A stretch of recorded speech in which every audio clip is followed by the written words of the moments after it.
So I clicked on the WhatsApp while he's crying, and I went, and it said, Connor, it's Gareth Southgate, can you give me a call back? So I was like, oh my God, sweating, like, unbelievable. So I ran back to the house, dropped the baby with my Mrs. Amy. I said, Amy, Gareth Southgate's texted me there. Now, get in here, and that ball doesn't go over us, and if it does, Pixie's out, no problem, but get in here and we defend for 5 minutes, and then get control again. Yeah. But for 5 minutes, you stay in, and we just stay in the game, no problem. We're winning. It's our game to lose, just stay here. But you can't say nothing to no one, because it was that loud, mate. Honestly, the noise, it was to the point where your ears are ringing. Do you know what I mean? That was what it was at. And I go back to what I said before about the derby being loud, and then that one was just next level, mate. Next level. It was unbelievable. Unbelievable noise. On today's episode of Inside the Game, I am joined by current professional footballer, a man that has played over 500 career games. He's played in the Premier League. He's even been capped 10 times by England, scored a goal in the process, and been part of an England squad at a European Championship finals and a World Cup finals. Today, I'm delighted to say I'm joined by Conor Coady. Conor? Yeah. How far do we have to go back to your first footballing memory? Like playing football? How old Playing football? Oh. In terms of an age, I couldn't really put an age on it, mate. It was as young as I can remember, I can imagine. Ever since, as far back as I can remember, my dad always had me with the ball. It was always something that he always had me with. I always played footy from such a young age in the house and different things. And then the first opportunity he had to kind of take me to a team, he did. I grew up in St Helens, and it was something where I played for Rainford Rangers growing up. So as soon as kind of he could take me there, he got me there as quick as he could. So I haven't really got like an actual memory in my head. I've got a memory of playing in the garden and going out playing in the local park and different things, but not really a first memory of playing footy. It was just kind of Rainford Rangers is the biggest memory I have of playing like real grassroots footy at such a young age. Yeah. How old would you have been then, do you think? I'd have gone in there from about, I'd say 5. I'd say 5, yeah. I'd say 5, 6, because they always, listen, I don't mean to sound big-headed anyway, but they always played me up a year in different things, so that really helped me as a kid. That generally means you weren't bad, mate. So I was all like, so that was kind of like something they always done with me, and it was something I loved doing. Listen, I always enjoyed it. And then when I went to school later down the line, all the lads who I played with was in the year above me and 2 years above me and different things, so that was something they always done with me. And then I had a little spell at Marine as well. Played at Marine for a spell. And got picked up then for kind of Liverpool and Everton. I was training at both from such a young age, from, like I said, 5, 6 years old. And it was from there really that I just carried on playing footy, You signed for Liverpool, or went to Liverpool. Yeah. How old were you then? So if you're at Everton and Liverpool, yeah. So it's like now. I mentioned a couple of times that my little boy's at both at the minute. He's at Everton and Liverpool, and it's kind of you go to both and you train to both at different nights, and then you sign when you're 8 and 9, and you get offered kind of which one you want to sign at. And I grew up a Liverpool fan. I think everybody knows that. That was something that I got asked about all the time. But so I decided to sign for Liverpool, and that was at 9 years old, and I was lucky enough then to kind of just keep on going, just enjoy me footy every single year, enjoy me footy every single day. I was going there quite a lot of nights a week, and my mum and dad took me everywhere and took me all over the place to play footy. So yeah, I signed there when I was 9 years old. When you were at Rainford, were you noticeably better than other players? Like, did you what was the first kind of age, if you can? Man, again, I'm questioning you, I'm challenging your memories here. Yeah. But was there a time where you thought, I'm the best lad here in the team, or did you never ever think like that? Were you know? Yeah, no. I'll be honest, and this is me being completely honest, I never ever thought like that. I never have in my whole life. That's something in me 31 years of being here. I've never ever thought like that.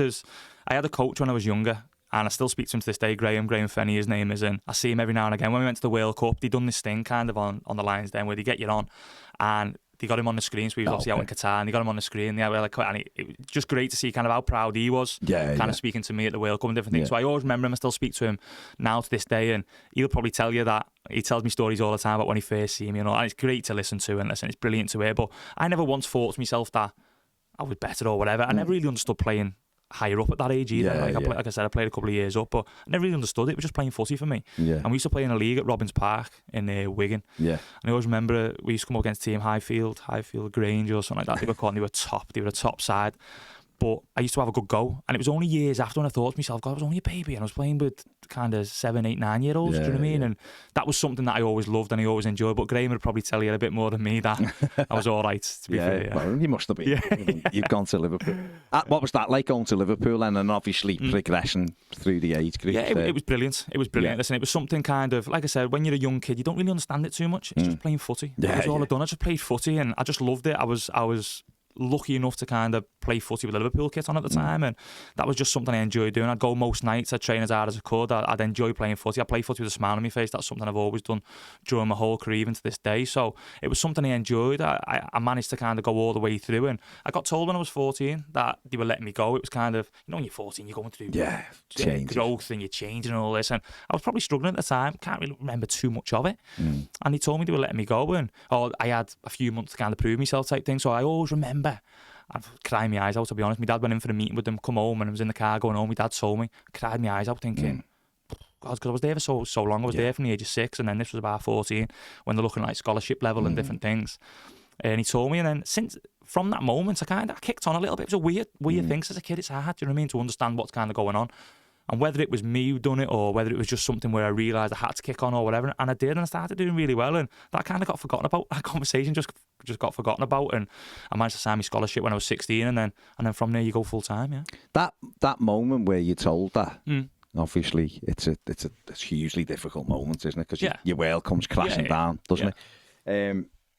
Did you think that I'm going to prove people wrong then, or do you think that was almost like a subconscious thing of you just going, it's time to get serious, so to speak? Yeah, 100%. And I think, like you said, the biggest thing about it, because there's nothing really else in your life at that moment. You're 14 years old, and footy was my life. Footy's always been my life, but like, I had obviously my mum and dad, but I never had a family of my own. So it was just footy. So when he told me that, I was like, so I can't come here and play footy anymore? Like, that was all you think, do you know what I mean? That was what it was. So I think subconsciously I thought to myself, well, I'm going to have to start playing a bit better now. I think that's how you think, whereas you don't think, I'm growing, or there's this or that. You just think, I've got to start playing better, otherwise I'm going to go, I'm going to have to leave. So I think I did. I think I must have, because like I said, a few months down the line, nothing ever got mentioned, and I just carried on. I got into the under-15s. I always remember under-15s, you started playing overnight. It was like proper games. You go, I always remember little things like, from warming up, you go back inside, and that was always a big thing when you're a kid, do you know what I mean? And then come back out for the game and all them sorts of little things. So I started going into that, and I must have done all right. I've done okay. I started to get a little bit better and improve, and my growth must start to fill out a little bit as you do. And like I said, I got offered my scholarship when I was in school, and I always remember being offered it and going back to school, and all my mates being buzzing for me in school. It was classic. I loved it, do you know what I mean? It was brilliant. I'll always remember kind of that memory to this day, because it was a proud moment, for one, just to kind of know that I'm going there full time when I finish school. But I know my mates to obviously make a little bit of a thing of it as well, which was good. It is mad when you say that, going back inside, you're warming up, and then it's those details, isn't it? And even like little things like this, going to sound stupid, right, mate? But like even like little things like being given slips to wear for the game. Do you know what I mean? Like that sound, because that's just normal to footy. But like, and like the kit you get given, and your boots being left at the, and like all them little things are like things that when you hit 15, 16, like so we started playing night games, and we were able to leave our boots like in lockers at the training ground, and it was like, that was a massive thing, because that would mean like you're getting closer to, you're getting older, and you're getting better, and you're improving in different things. But them little things just made it feel a little bit more like a footy player. It's unbelievable. I was at Everton and remember like going and giving you your first training kit. And it was folded up for you, and you're just like, and it is when you look back, you just go, you were just putting stuff on. But it's such a big thing, mate. It's going back in at half time, 100%, for a team talk, and having to do it just in the changes, and then having to go back out, and they're big things, mate. Honestly, and that was when I first thought to myself, God, this is like proper footy then. You know what I mean? Because you always want to be a footy player. But floodlights and all that. That became proper footy. It was mad. That's mad. When you what was the difference like then leaving school and then obviously going into, was it Melbourne? So it was Kirby. Down at Kirby. Down at Kirby. Yeah. You're a bit younger, far younger than me. Going up to Kirby and. Yeah. So to be fair, what they used to do is in the last year of school, and I think quite a lot of top academies do, and I think Everton will do it and different things. They obviously bring you out for like. You come out of school like Tuesday, Thursday. So we used to do that. So we got like a little bit of a sniff of it anyway, where they'd invite kids in to train with the 18s at the time. So we'd been 16 in year 11, and we'd go and train with the 18s Tuesday and Thursday mornings, or Tuesday and Thursday afternoons. I had then and go back to school, whatever. So you always got a bit of a feeling for it. So it weren't as if like it was dead new when I finished school. Were you in on holidays? Because when I was there, any holidays we were in for all week. So you'd already kind of done the day-to-day stuff. The feeling, And I used to love that. Like this thing, I might have been a bit busy, I'll be honest. People used to have like that time off, but I just used to love going to footy. And all the lads who was in my age used to cane me a little bit, because I was probably a bit busy. I'd probably stay a little bit extra, or get in a little bit earlier, and I'd be the first time my brekkie and all that. But I think it's helped me to this day because I still do it now. I still do it now, but I used to love it. Yeah. I used to love it. Like, people have mentioned about having time. Just get me to footy. I'm better when I'm at footy. Like, I'm happier when I'm at footy. When I'm on footy pitch with my boots on, I'm sound. So that was kind of what I used to do. And yeah, so we got that feeling then. So when we started, it was like quite normal to us. There was no problem. It was just kind of like second nature. We were doing school at the same time in the afternoons and different things. We had to go to college and kind of doing your 16, 17, 18. But it was great. I loved it. Like, it was everything I wanted and more, because it was just playing footy every day of my life, and that was all I wanted. Yeah.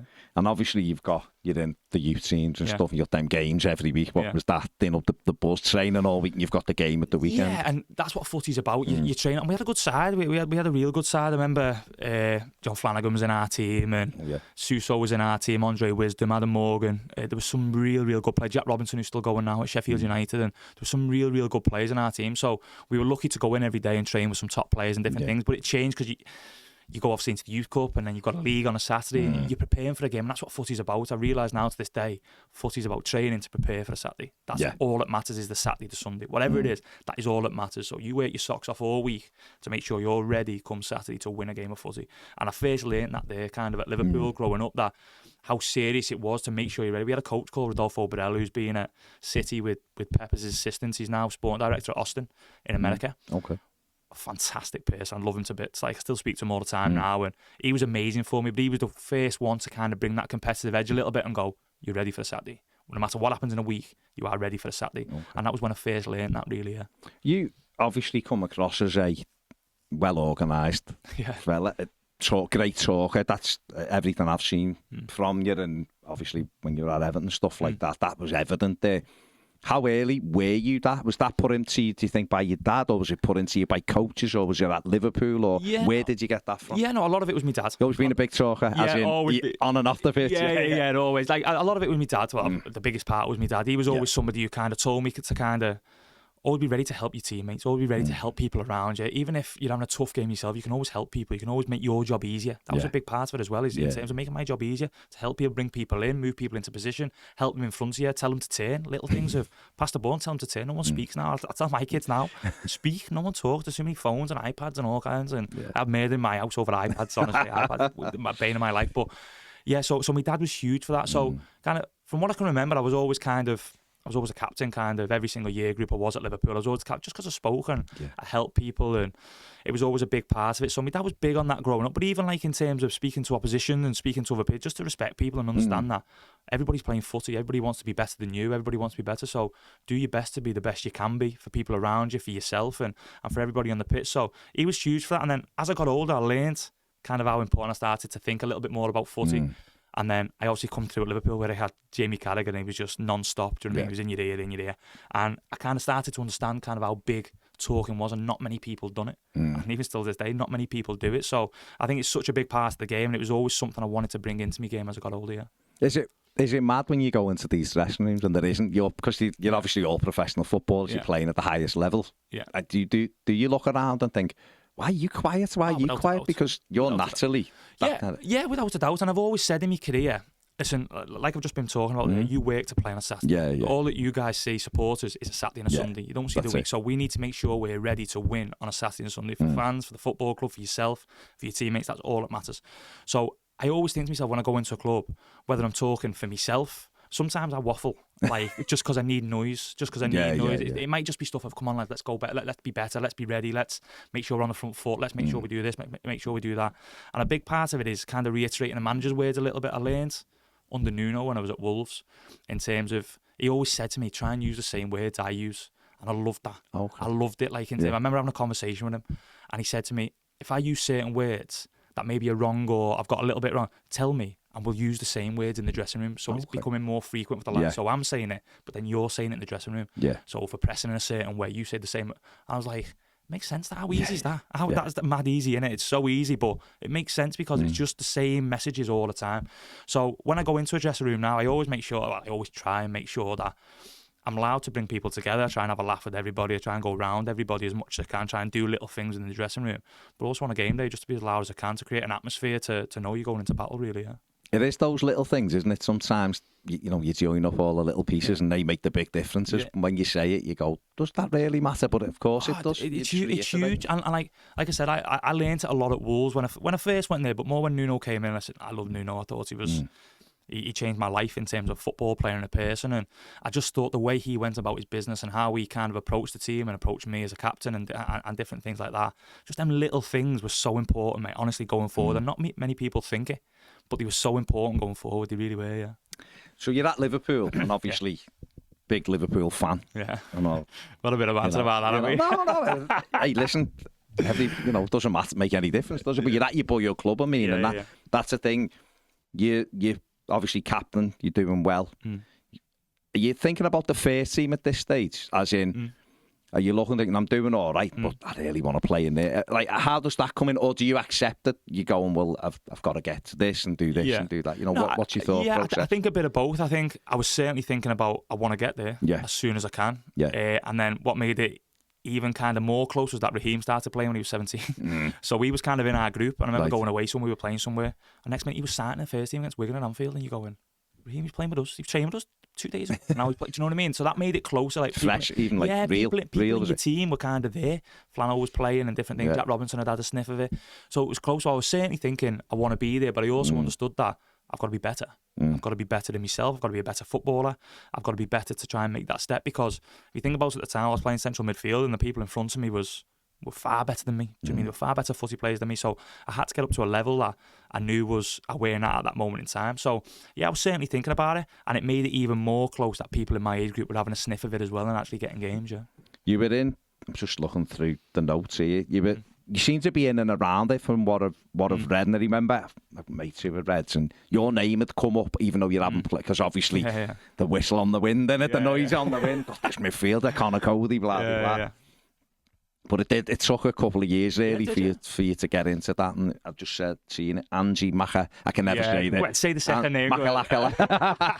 No, it wasn't. Yeah. I always remember when I got told about it, to be fair, and I was training. So I got to a point where I was training with the first team every day. I was at Melwood every single day. I was training with all the lads there, but then I'd play with the 23s and I'd travel with the first team on a weekend, but then my game was always with the 23s. I'd drop back down and I'd captain the 23s. It was great. What's it like travelling though? Because you see this with young lads, you'll see like, oh, he's gone with the squad today and with the sat behind the bench. It's probably great. Is it great at first because it's new? Yes, 100%. 100%. But then it's like anything, things get normal, don't they? And then you want more. It's like anything in life, you could have the best, and you want more. You want more, and you want more, and you want better. And that was what I was. When I first started doing it, I was a bit like, I'll be honest, I think back to when I first come through, I was so nervous, mate, and it didn't help me. Yeah, I was. I was big for it. I remember my debut when you mentioned there against Andy.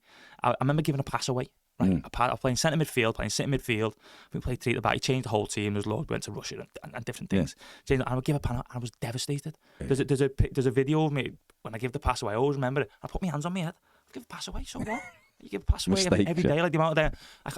Now I give a pass away, no worries, go and get it back, no problem. But then I was like, oh my gosh, give a pass away. I was so nervous, and that was the same when I first went up there. But my kind of role at that time was, like I said, I was at Melwood every day, and my games were coming with the 23s.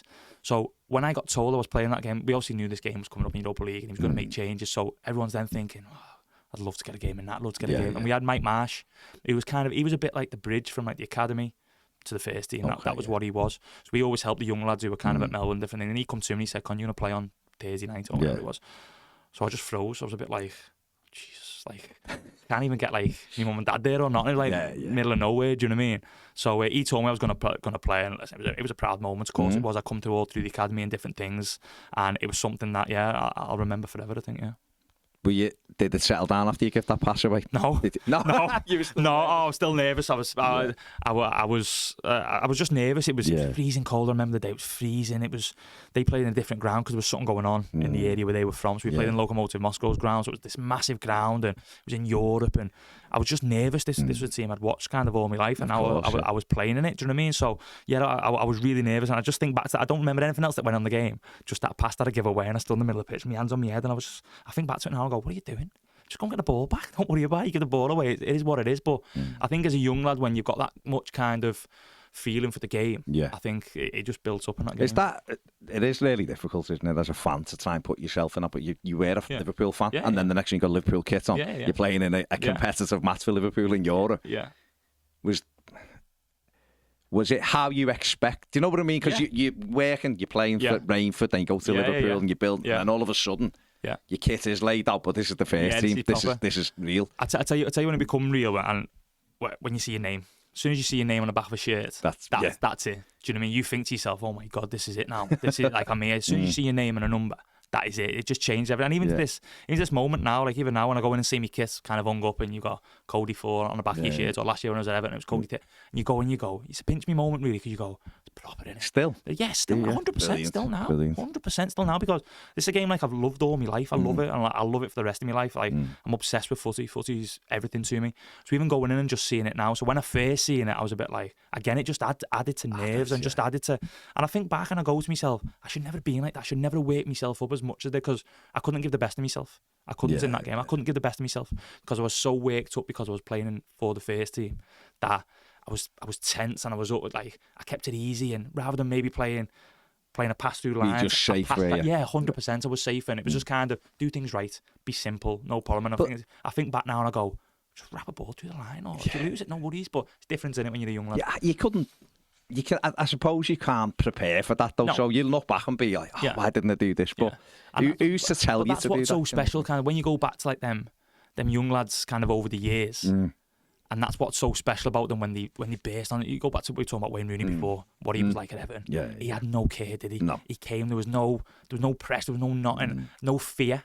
No. And I think that was a big thing with me. I was a little bit. I was a bit fearful. I was looking at it thinking, God, this is hard. When you look at them, Raheem, when he first come through at Liverpool, you look at them players who've come through over the years, and there's just no fears when they go and play, and it is whatever. Lose it, no worries. You sort it. I'll get it again. Do you know what I mean? That's what it's like, and I wish he had a bit of that, and that would have probably helped me. Yeah. I think the fact you do think so much has helped you anyway, because of the way you've developed. Premier League debut at Fulham for Liverpool in a 3-1 win. Do you remember that one? Yeah, I do. Yeah, It was something that obviously I played in Europe, and Premier League is what you watch kind of all your life. Do you know what I mean? So to make me debut in the Premier League was brilliant. I think we were 3-0 up or 3-1 up or whatever it was, and Brendan Rodgers turned around and just told me to get warmed up, and I knew it was coming then, and it was lovely. I think I touched the ball about 3 or 4 times, but I always remember someone coming to me after the game. It was the player liaison at the time, Ray. And we were doing runs on the pitch after games. We didn't play it because I didn't play that much. And he come to me, he just shook me hand. He went, "Congratulations, Con. No one can ever take that away from you now." And it was true. Like I played in the Premier League. Footballer. That's what I mean. And no one could ever. I never thought I was a Premier League footballer, but no one could take that away from me that I'd actually played in the Premier League. But factually, you were. Yeah. But. And no one could ever take that away from me, and that sticks with me now, to be fair, because it was true. Like I'd played, I'd done it, and I was buzzing with it. Yeah. And for your boy club, yeah, I was buzzing. Well. That's a huge big, thing as well. It was big, yeah. So I do remember it. Like I never touched the ball much, and it was kind of just getting on it and giving it and different things and just seeing a game out. But I loved it. Yeah, I loved it. I still think back now when I go to Craven Cottage and play against Fulham. Back to that day, really. That was like my first proper kind of memory of football. And whenever we play there now or we play away at Fulham, I always have a little think back to that day. Yeah. Brilliant, and you won the game. Yeah, we won the game, which is good, yeah. You got into the summer and loans obviously come up. How difficult is it as a younger player? So you've played at Anzi, you've come on a Fulham, you've won the game. Do you start thinking personally, I need a loan here because I'm not getting a go? Yeah. Or is it someone coming to you going, Conor, listen, I think you'd be better off going on loan for now to get games? Or is it a bit? And what's that moment like when they suggest it to you? It's funny, this question, because loads of people ask me this question, what was it like leaving Liverpool? What was it like? And I'll be honest with you, and I don't mean this to sound bad in any way. It was easy because I was desperate to play footy. Yeah. I was desperate to play football. I hear loads of people saying, it was so hard leaving there. If you're playing football, like all I wanted to do was play football, and I knew I was realistic. I was so real. I've always been kind of, like you said, I'm a bit of a thinker, and I think about kind of when I go into football, I think about what should I have for break, all that sort of stuff. Do you know what I mean? What's right for me? And so I was always a thinker back then as well. So I was looking at people, and I've always been kind of quite mature, maybe in terms of that. I was looking at people in front of me and going, "How am I going to get in here? How the hell am I going to get into this team here? Like, it's going to be so hard to play more games. And do I want to carry on, kind of train with the first team, which was great, and playing 23s? No, I've had a little sniff of playing proper footy now, and I want more of it." So I made that decision myself, but I also knew the club would allow it.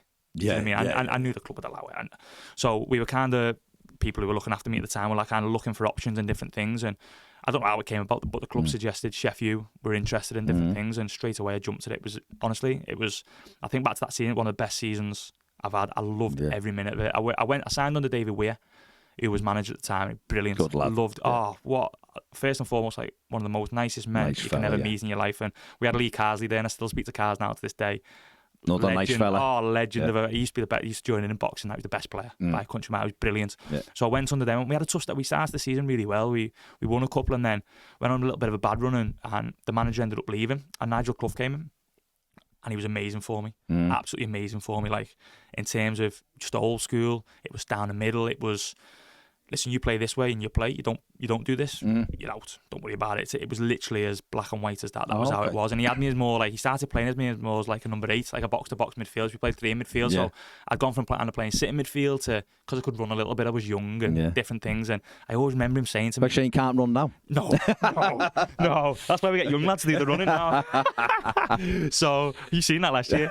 So yes, we made me into like bit, but I always remember him saying to me, this one day. I remember when he first come in, I was going to get the ball. Grew up at Liverpool, you want to be on the ball, don't you? And all that sort of stuff. And he come to me and he went, "What are you doing?" And I went, "Come and get it." And he went, No. He said, "You don't come and get the ball." He said, "You run. Don't care about the ball. You run in the box. And when our defender got the ball, you run in behind." And I've gone from a sitting midfielder, linking the play, and now he's going, "You're running behind." And I'm going, right, okay. And I've done it, and I loved it. I think I scored 6 goals, was it? Yeah. 50 games. Yeah. So I scored 6 goals, but that was all second half of the season. I didn't score under David Wakefield. I played more as a sitter and different things. Nigel Clough come in and went, "Just make the box. Just run in the box. The ball's wide, you get in the box. Ball's with our defenders, you run in behind. We have our strike come to feet and you run." It was just nothing about going getting the ball, and I loved it. We got to an FA Cup semi, which was like for a League One team was unbelievable. When he came in, I think we were 23rd or something, and we ended up literally a point outside the playoffs. We were that close to getting the playoffs, and it was just like the second half of the season was unbelievable, and it made me in terms of understanding footy, understanding what it meant to people, understanding what it meant to supporters, understanding what a Saturday and Sunday, going back to that, means to people, and I loved every minute of it. Yeah, it was top. But as a midfielder, even like at Liverpool and stuff, were you seen as just a sitting midfielder, and that being when you were growing up as well? Yeah, no, it wasn't just like, because back then it was kind of, football's evolved, football's changed, you know what I mean? So it was like kind of 2 in midfield, and you were box to box. So I could always do it. It was always something I could do. Does it make you laugh though when it's like, oh, he's just a defensive midfielder? Because as a midfielder, you had to do everything. Yeah, of course you did. And you think back to the best ones, and you go back to the best ones, and they could do everything. Do you know what I mean? They could do absolutely everything in midfield. So football's changed so much now. Like, I play centre back now, and I love a sitting midfield in front of me. Do you know what I mean? Bit of protection. Yeah, but yeah, it was crazy. So I was always doing a bit of both, but when I went there, like, for one, Sheffield was amazing for me because the club is brilliant. I loved it. Brilliant. Great support. And when you go over to Sheffield, mate, they live for it. Honestly, Sheffield United, Sheffield went, they absolutely live for it. So to get the loan move there made me learn a lot, but I loved every moment of it. Yeah, it was top. 6 goals, I mean, it was not top, bad, not bad. That's that FA Cup semi-final, because obviously you've been, I know you've had a little taste of it at Liverpool. You've been in the 23s, and then you've got your loan move to League One club. Yeah. All of a sudden, you're in the semi-finals, Hull City. Yeah. 5-3. You know what was mad about that? Yeah, it was 5-3. Remember Jose?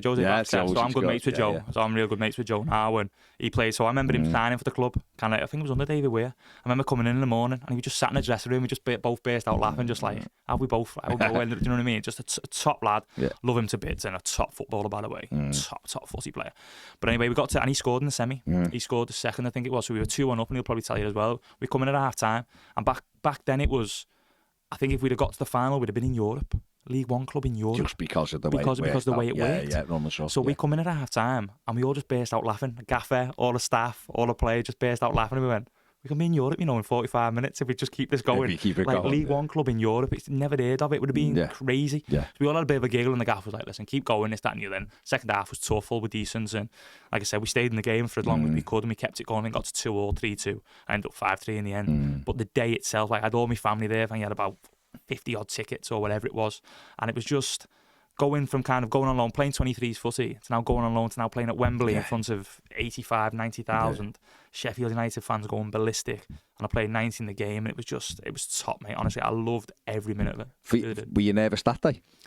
Yeah. No, I was, yeah. I'm going to say, because look at the difference. Yeah, 12 months before, you're playing 23 football. Yeah, and I'd played obviously so much. I think I played 50 games that year, which was brilliant. Yeah. But I'd had so much experience from the year before to then to kind of just be a little bit calm. I was nervous. I was still a young lad playing at Wembley. It was like a dream of any young lad growing up. Do you know what I mean? To play at Wembley, but to play there and kind of do what we done and how we went about it, the build up to that FA Cup semi, I'll remember for the rest of my life. Played Forest before. We played Fulham before that in a replay. We played them at Bramall Lane to played them in a replay, scored last minute, and then I can't remember who we played for that. But the Forest, when we played Forest in the 5th round, I scored at Bramall Lane. And then we played Charlton in the quarters. We won 2-0. He had 2 goals disallowed. It was mad, mate. Honestly, it was just I loved every moment of it. Every moment of it was brilliant. Absolutely brilliant. And then you come back to Liverpool. Yeah.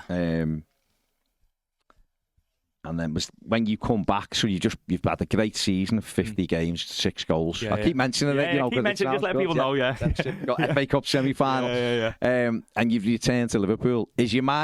What's on your mind when you come back in them situations? Is it, I might get a go here? Or is it, like, I think I want to, I'm open to moving because I've got the taste now. Being at Wembley, I'm a player now. I'm a fit. Again, I go back to that word a bit, like being realistic. Kind of saying, so when I was on loan at Chef, Liverpool nearly won the league, they come second, that was the year they come second. And I watched it, I remember going back in the summer. I played in a game, it actually brought me back in the summer to play in a game at the Aviva in Ireland, in Dublin, against Shamrock. Quite a few players played in it, lads went on international duty, so we needed to play young lads in the game. I played in the game, everything was fine, but I just knew.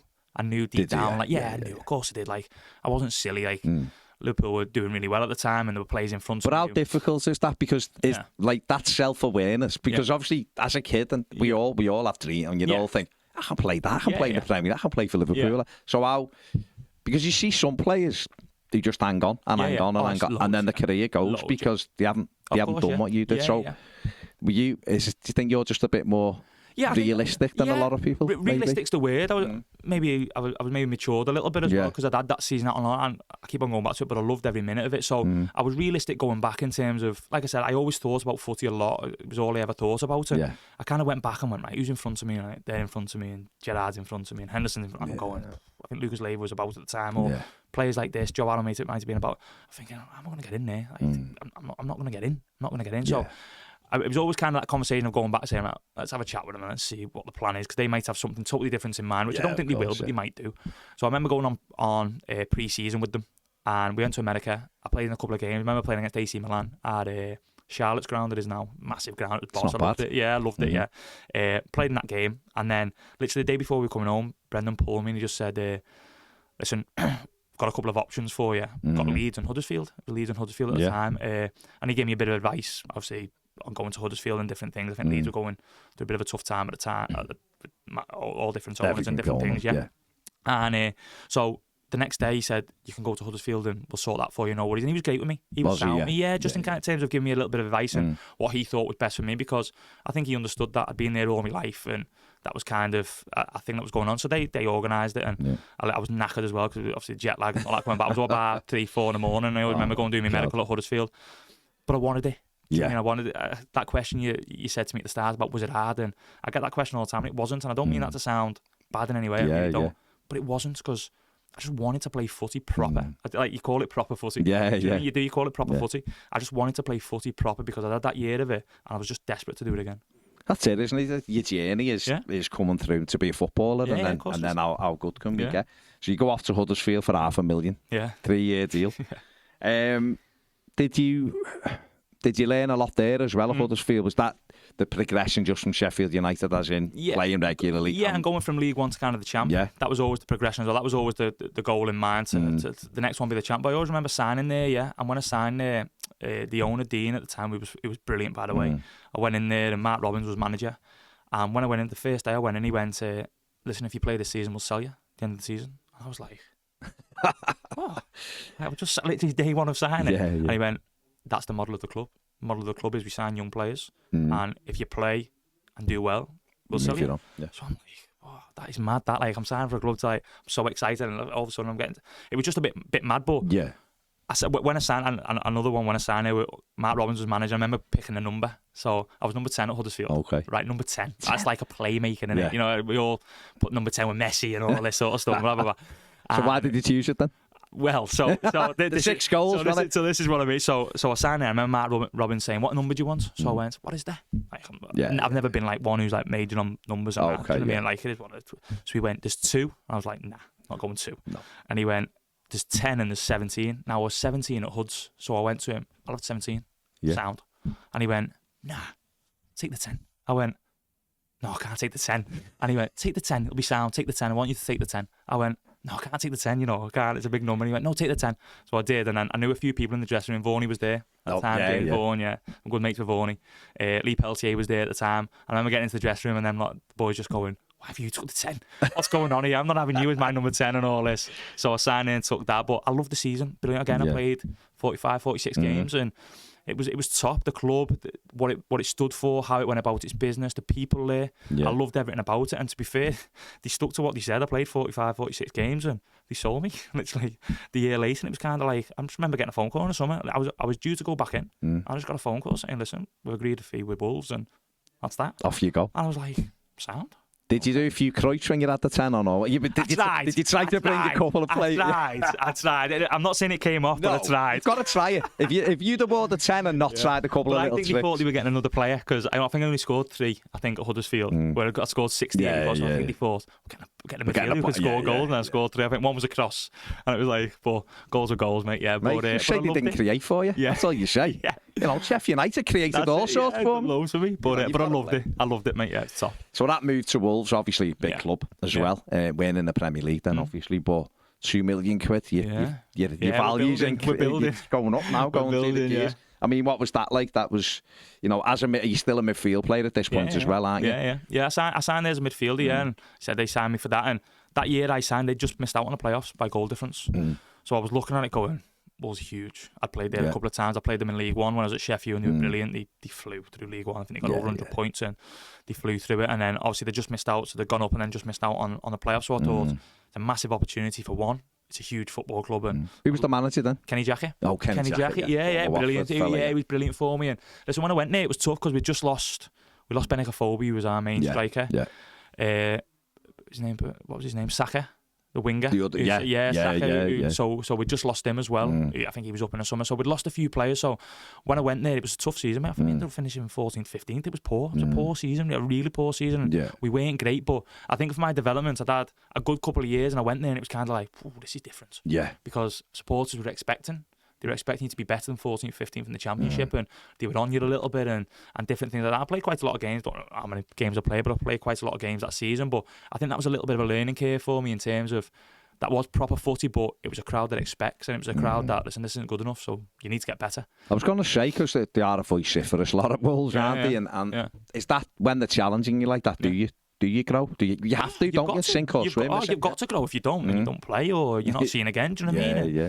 So you've got to show that you're willing to step up. Because you're still a young lad at this stage, really, aren't you? I was only 22, I think. I was only 22, and I literally had been there, and it was hard. So, and then that summer, the new ownership came in. So Fosun came in and obviously took over the club, and there was then whispers that Kenny was going to leave at the start of the year and going to bring in a new manager. And I think at the time Lopetegui was meant to come in at that time, which was mad. It was crazy. It was a crazy story. We all got told about it, and he got off the Spain job instead. It was a mad story. So he was going to come in, and then Walter Zenga came in. So in that summer was a bit of a tough one because I weren't playing in pre-season or nothing. So it wasn't one where I was looking to say, I want to leave or not. But I weren't playing, so I was kind of, I need to work here. I need to fight and get a bit better and try and get myself back in the team. And then Kenny left and Walter Zenga came in. And he was mad. Honestly, mad as a box of frogs. Great goalie, but mad as a box of frogs. But a real good person and had the right goalers. We actually started the season really well that year, and that season was a little bit of a transition year, I think, for kind of the owners, for the team, for everything that was going on, because the owners then started bringing a lot of Portuguese in, but then we were flipping from Walter Zenga to Paul Lambert came in as manager, and that season was, again, we finished 13th, 14th, I think it was. It wasn't a good season. Again, the crowd are on you, and this isn't good enough. We need more. We need this, we need that. So that season was a little bit of a transition season in terms of what we were doing, but again, another massive learning curve in me being in. I played right back that year, a lot of it. I played against Chelsea in the FA Cup, right back against Hazard. So look at the shades when and he tore me apart, mate. Did he? Oh, he tore me apart. They beat us 2-0 at Molineux, and he tore me apart. It was one of the hardest days I've ever had in footy. Honestly, tore me apart. He was brilliant, but yeah, they're games you remember in terms of going forward. Yeah, but he was incredible. We all know he was an incredible player. But he played right back against him. I was just dropping, waiting for people to come over and give me a hand. But he was brilliant. Listen, he was brilliant. But again, like I said, I think it was a bit of a transition that year. That year for Wolves. Yeah. What's that like coming up against a player like that? Because obviously you've got the we all know how good he was in his reputation at that time. He was fantastic, wasn't he? So what are you with the nerves there again that day? Or? Yeah, they were there. They were there. I've always got, even now to this day, not nervous, but I always have anxiety for the game, and I can't wait for it to start, and I want it to start, and kind of that build up to a game. So I certainly had it then, But like I said, it was just kind of, I couldn't wait to play against him for one. I couldn't wait to play against Chelsea, the team they had. I think that was the year they won the league, or it might have been they went close to the league. Diego Costa was up front, John Terry was at the back, and they had an incredible team, incredible. And we always knew Hazard was going to play on the left. So it was kind of, Con, you going to play right? But I was like, yeah, sound, yeah, no worries. And then kind of, but you try and watch clips before the game, you're going, what am I even watching these clips for? Because I see him every week. I'm getting scared. And he rips people every week, and it was just making sure I was as ready as I can. And listen, he was brilliant. Like I said, he beat us 2-0, but he was top draw, inside, outside, left foot, right foot, step overs, pulling me back, spinning me, everything he had, he'd drop and then running behind, and I'm chasing, and it was a real tough game. It was an eye opener, really, in terms of the level you've got to get to play at that level. Yeah. But again, it was something that I look back on, and again, it's just a learning curve in my career. Yeah. Then obviously, I suppose a huge change for you was when Nuno, Espirito, Santo comes in, and moves you from midfield to centre back. I mean, how did that conversation go? I'll be honest, it weren't really it was mad. So he came in the summer, and obviously we knew he was coming in. He'd been manager Porto, Valencia, worked in Europe, all different. And the idea when he come in was we get promoted straight away. That was the owners come out and said it. It's come out, Nuno's coming in, we have to get promoted straight away. So it was like, so we're going to spend a few quid then. So we did. Got Ruben Neves in, Willy Bolly came in, Jota came in. Loads of players came in. Saiz came in, I think it was. So all these players came in. Patricio came in a year later, but all these players came in, and it was kind of like, God, we're having a go here. We're having a go. And then I remember right at the start when his first session, he came in, and we didn't know what he was going to play. We didn't know what his kind of idea was. Does he play 4 at the back, 5 at the back? How does he go about it? And he was doing this session in training, and I was in the middle of a back three, and I thought to myself, am I just here to make up the numbers here? What's going on? Because I played midfield, I played right back, and now middle of a back three. It wasn't even like your standard centre back where I'd played every now and again growing up. It was middle of a back. It's a totally different position. So I was like, am I just here for making up the numbers, or what do I need to look at this? Because again, I go back to, I think about kind of what am I doing here and why am I here? So anyway, so played there, and I don't know if you like what he's seen or whatever. Started playing a few longer balls, and I loved it there. I absolutely loved it. Oh, I loved it there. Was that because it was less running? Might have been because it was less running, but I had a little bit more time on the ball. I could see the game. The whole game was in front of me. So I could help people a little bit more. I wasn't on a swivel, and Ed was like, do you know what I mean? I could help people. So I just loved it. I loved it from day one. So we went to Austria, and we played in Austria, and so we were training again. I'd stayed in the middle of a back three, but he still hadn't told, he hadn't done any meetings with us, hadn't done that. I think he was just looking to see who's good where, what's there, but what about this? Done no meeting. We played Werder Bremen. Werder Bremen were a good team at the time. We played them in Austria, and he played a back five, named the team before again. I was in the middle of a back three, so I'm thinking, he must see me here. This must be something he sees. And again, played the game. I loved it. Diags, balls through the middle, balls through lines. We won 1-0. Werder Bremen were the top side. We won 1-0. We coming after the game, and it was kind of like, you're going to play there, you know. The lads were going, you're going to play there. And I was like, sound if I do. Let's just crack on. Let's get better at it. And from that day, he just played me there. I always remember a conversation we had on the plane when we were going to Austria. And you know, this was back when we just got normal planes. Like, got a normal plane with everybody else. We're on the plane. Coach, as they say. So we're at the back of the plane. I can see him. So I'm sat in a seat. Wasn't it easy yet, was it? Might have been something like that. It might have been something like that. So I was sat in the middle seat at the back. So he's walking down. So as he's watching, so you know what the lads are like, give me a stick if, like, you know, when you talk about people close to the man and all that. So he's walking down the aisle, and there's a seat next to me by the window. So I'm thinking, he's not going to sit here, is he? No way he's going to sit here. Don't sit here. So he's walking down, and he went, Con, that's my seat. I thought, I'm going to get battered by the boys here because he's going to sit next to me. So just me and him on the plane. So we're sat on the plane going out to Austria. And the conversation I had with him going out to Austria was one of the best conversations I've ever had with a manager. Really? Just in terms of, he scripted everything he was going to do. It was unbelievable. He basically sat down and he said, listen, I'm going to do this. I'm going to do that. I'm going to play this. This is my club now. I promise you now, I'm going to get you to where you need to be. And I was like, to come out with that confidence and kind of speak like that, he's unbelievable. Do you know what I mean? And everything he said to me on that plane come true that season. It was unbelievable, mate. Unbelievable. Kind of, he was the first manager I looked at and went, wow, you're really, really, really high level. I thought that was for me. Do you know what I mean? Probably because I got on with him really well as well. But I absolutely loved him for that. And like I said, everything he said from there kind of happened all through pre-season. He stuck to what he'd done. Even if we got beat, we played 5 at the back, no problem. I remember having a conversation about kind of sticking to what we do with him. And he did the whole season. We got beat, it was no problem. 5 at the back, we go again, and we just get better and better and better and better at 5 at the back, and he was brilliant. Yeah. Do you think some managers panic if they're playing away and they get beaten and they think, I've got to make changes? And then is it good for a manager as a player? Is it good for a manager to just go, no, this is what we do and we keep it going? As a player, that's I think anyway. I think a lot of players would say the same. That's the best thing you can do because you're improving at one certain thing. You're improving at a way of playing, so you're constantly getting better. And that was something he always done incredibly with us. I think it's so hard for footy players when, I'm not, managers do it and they do really well with it. It's no problem. I don't think I'm speaking out of turn, but I think for a player to have a certain way of playing and not swapping and changing to kind of accommodate the other team every single week makes it so much better for the player because you're improving at a certain way of playing. So like that way under Nuno, for example, we were 5 at the back. Everybody knew the roles. So if there was a player coming in off the bench, he knew his role in that team because we'd done it every single day. So we'd done the sessions, there was loads of sessions, but we all knew each session every time we come to do it. So because lads would just understand it straight away because we've been doing it for so long. So I think Nuno was there 5-6 years. So the sessions we always done were quite similar. And a lot of people say to me, they're not getting boring. And it was like, no, because we're good at it. And we got better at it. So why would it be boring if you're getting better at it? Because you could see we were doing these sessions and improving on a Saturday and having top results on a Saturday. So we understood as players that what we were doing in the week was working on a Saturday. And the most important thing was making sure it was working on a Saturday. So I fully believe in kind of having a way of playing and sticking and trusting that way of playing.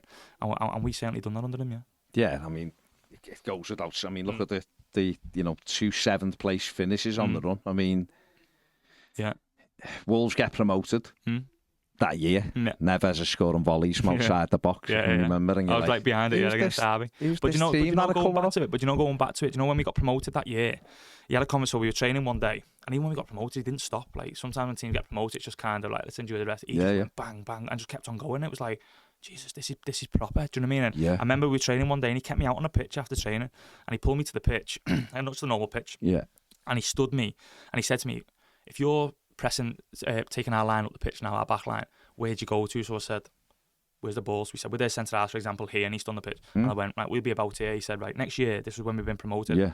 You can't be there, you've got to be deeper. Did he? So I'm like, what, you're thinking about this already? That's brilliant now. Like, I loved it. I loved the way, like, he was. So he come to me and he said, drop 10 yards. 10 yards is a lot. Do you know what I mean? So I dropped 10 yards, and I must be now in the middle of the box in the halfway line, give or take. So I'm 10 yards, and he said, you have to be here next year. So I said, why? He went, because can you imagine, I don't know, Hazard running in behind, or whoever was there at the time, Salah running in behind, or pace, whatever, running behind. He said, we're dead. We're dead. He said, because we play 5 at the back. He said, so you have to be 10 yards deeper. And I just loved the way he was thinking about the next season already. We still had 3 weeks to go, 2 weeks to go in the season. And he's thinking about the next season, starting the next season in terms of how high our line is. I just loved it. I loved everything about it. So he completely stuck to everything he knew and took it into the Premier League. When you come into the Premier League, first games against Everton. Everton, 2-2, yeah. As an Everton, we were robbed that day. It was a sending off. Shut up, mate. It was a sending off. He won the ball first, stop it, and Neves moved the ball about 10 yards. But in that game, I remember watching, because we had quite, even with 10 men, we had quite a lot of chances on the break. And I was thinking, oh, these are going to be in for a tough. I remember saying these are going to be in for a tough season because they play so. They were so high. But what impressed me was, I think you played City not long after, and just like drop, and all of a sudden got to grips with what you were doing, and the team I'd seen on day one. Yeah, it was totally different. It was totally different a few weeks later, and I think that really impressed me first of all. That not only as a manager, but the players learning to. This is a little bit different because we have been bouncing teams 4 and 5 every week. That was what I was going to say. Yeah, in terms of, I think that first game against Everton was a bit of an eye opener for us because a lot of the lads, for one, hadn't played at that level. We had a lot of new players. Players who played at a good level, but I don't think any level compares to the Premier League. Personally, I think the Premier League is the best of the best. So I think we had a lot of lads in our team who never played that level. So I think the Everton game was a bit of an eye opener. We come up against Charlison and players like this who were running us, and he put a goal past my leg, and the finish was unbelievable. And I'm thinking to myself, there's no way he can get it round me. He curled it round me into the far corner. It was a brilliant goal. So I think that was a bit of an eye opener for us. Like, this is the level, and we got a draw out of it. Like you said, we might have been lucky, but we got a draw out of it. That was a good start for us. But I think we understood, and I think the gaffer understood at that time, something's got to change here a little bit. We've got to get a little bit better. We've got a little bit more confident. We've got to kind of approach the games a little bit different, but still with the same way of playing. Don't take away what the players are good at. And he certainly stuck to that. And like you said, a little bit, we drew that City. I think the City game, we drew 1-1. And again, we sat in, we counter-attacked when we could, and we played on the break, and it worked for us. And it was something that then we started to improve. We got a little bit more confident. We understood the league a little bit better. We understood the pace of it, because the difference, honestly, from the Premier League to the Championship is massive. Is it? Massive. Yeah, massive. Well, I mean, you don't think how impressive that was then? You come up, you get to grips with it, and you finish 7th. You know, what a one season. Yeah, them two seasons that you talked. So that first season, I'll remember for the rest of my life. Yeah. In terms of, we finished 7th, and then again we got to an FA Cup semi. Yeah. And I'll be honest, I've never watched it back. I never will. It's the biggest regret of my life. Biggest regret of my life. Oh, we were flying. Honestly, for 75 minutes, it was the perfect performance. Yeah, they were brilliant. And then your mate Delafeu come on. And just changed the game. Yeah. He come on angry. That was what it was like. Yeah. It was like the cop on. It was like he was raging because he got left off. Yeah. Left out. And he thought, I'm coming on in. I'm going to show you. Do you think the manager made, because he made a couple of changes as well, only? Yeah, he did. But I would know. Yeah, he did make a couple of changes. But you were playing brilliant. I remember watching the game. He was tremendous we that were really day. good. Yeah. And I'll be honest, us, whether this was to our detriment or what, but even us on the pitch thought, we're fine here. Yeah, we could make changes, no problem. We're fine. We're comfortable. We're fine. And then I think they made Delafeu after us. Yeah. And he just flipped the game. Maybe looking back, if Delafeu comes on before, you might not make the changes. Yeah, do you know what I mean? It's just what happens in a game. Games happen. So it's nothing to do with the changes, because we had players come on who knew the roles. Yeah. It was just a player come on and he was brilliant. He changed the whole game. Do you know what I mean? He really did. He was a top player anyway. But that's the biggest regret of my life. But going back to that season was one I'll remember forever. Just in terms of how we approached games, how we won games, how we done it. We finished 7th, and it was just, every game was just so exciting. Just, I couldn't wait. I could have played Monday, Tuesday, Wednesday, Thursday, Friday. No problem at all, mate. No problem at all, because that's how much like adrenaline and football was taking me through it. I loved every moment of it. Yeah. I remember you come to Goodison and won 3-1. 3-1, yeah. Played. You were there. Like Andre Gomez scored the belter that day for us. But to take it 1-1, that was 1-1. Yeah, no, and that was I think at that time it went 1-1, and we were on top till half time, thinking, we'll win this. And then came out second half and were brilliant. And that was evident quite like a long way through it, because just seemed to know everyone from the outside looking in.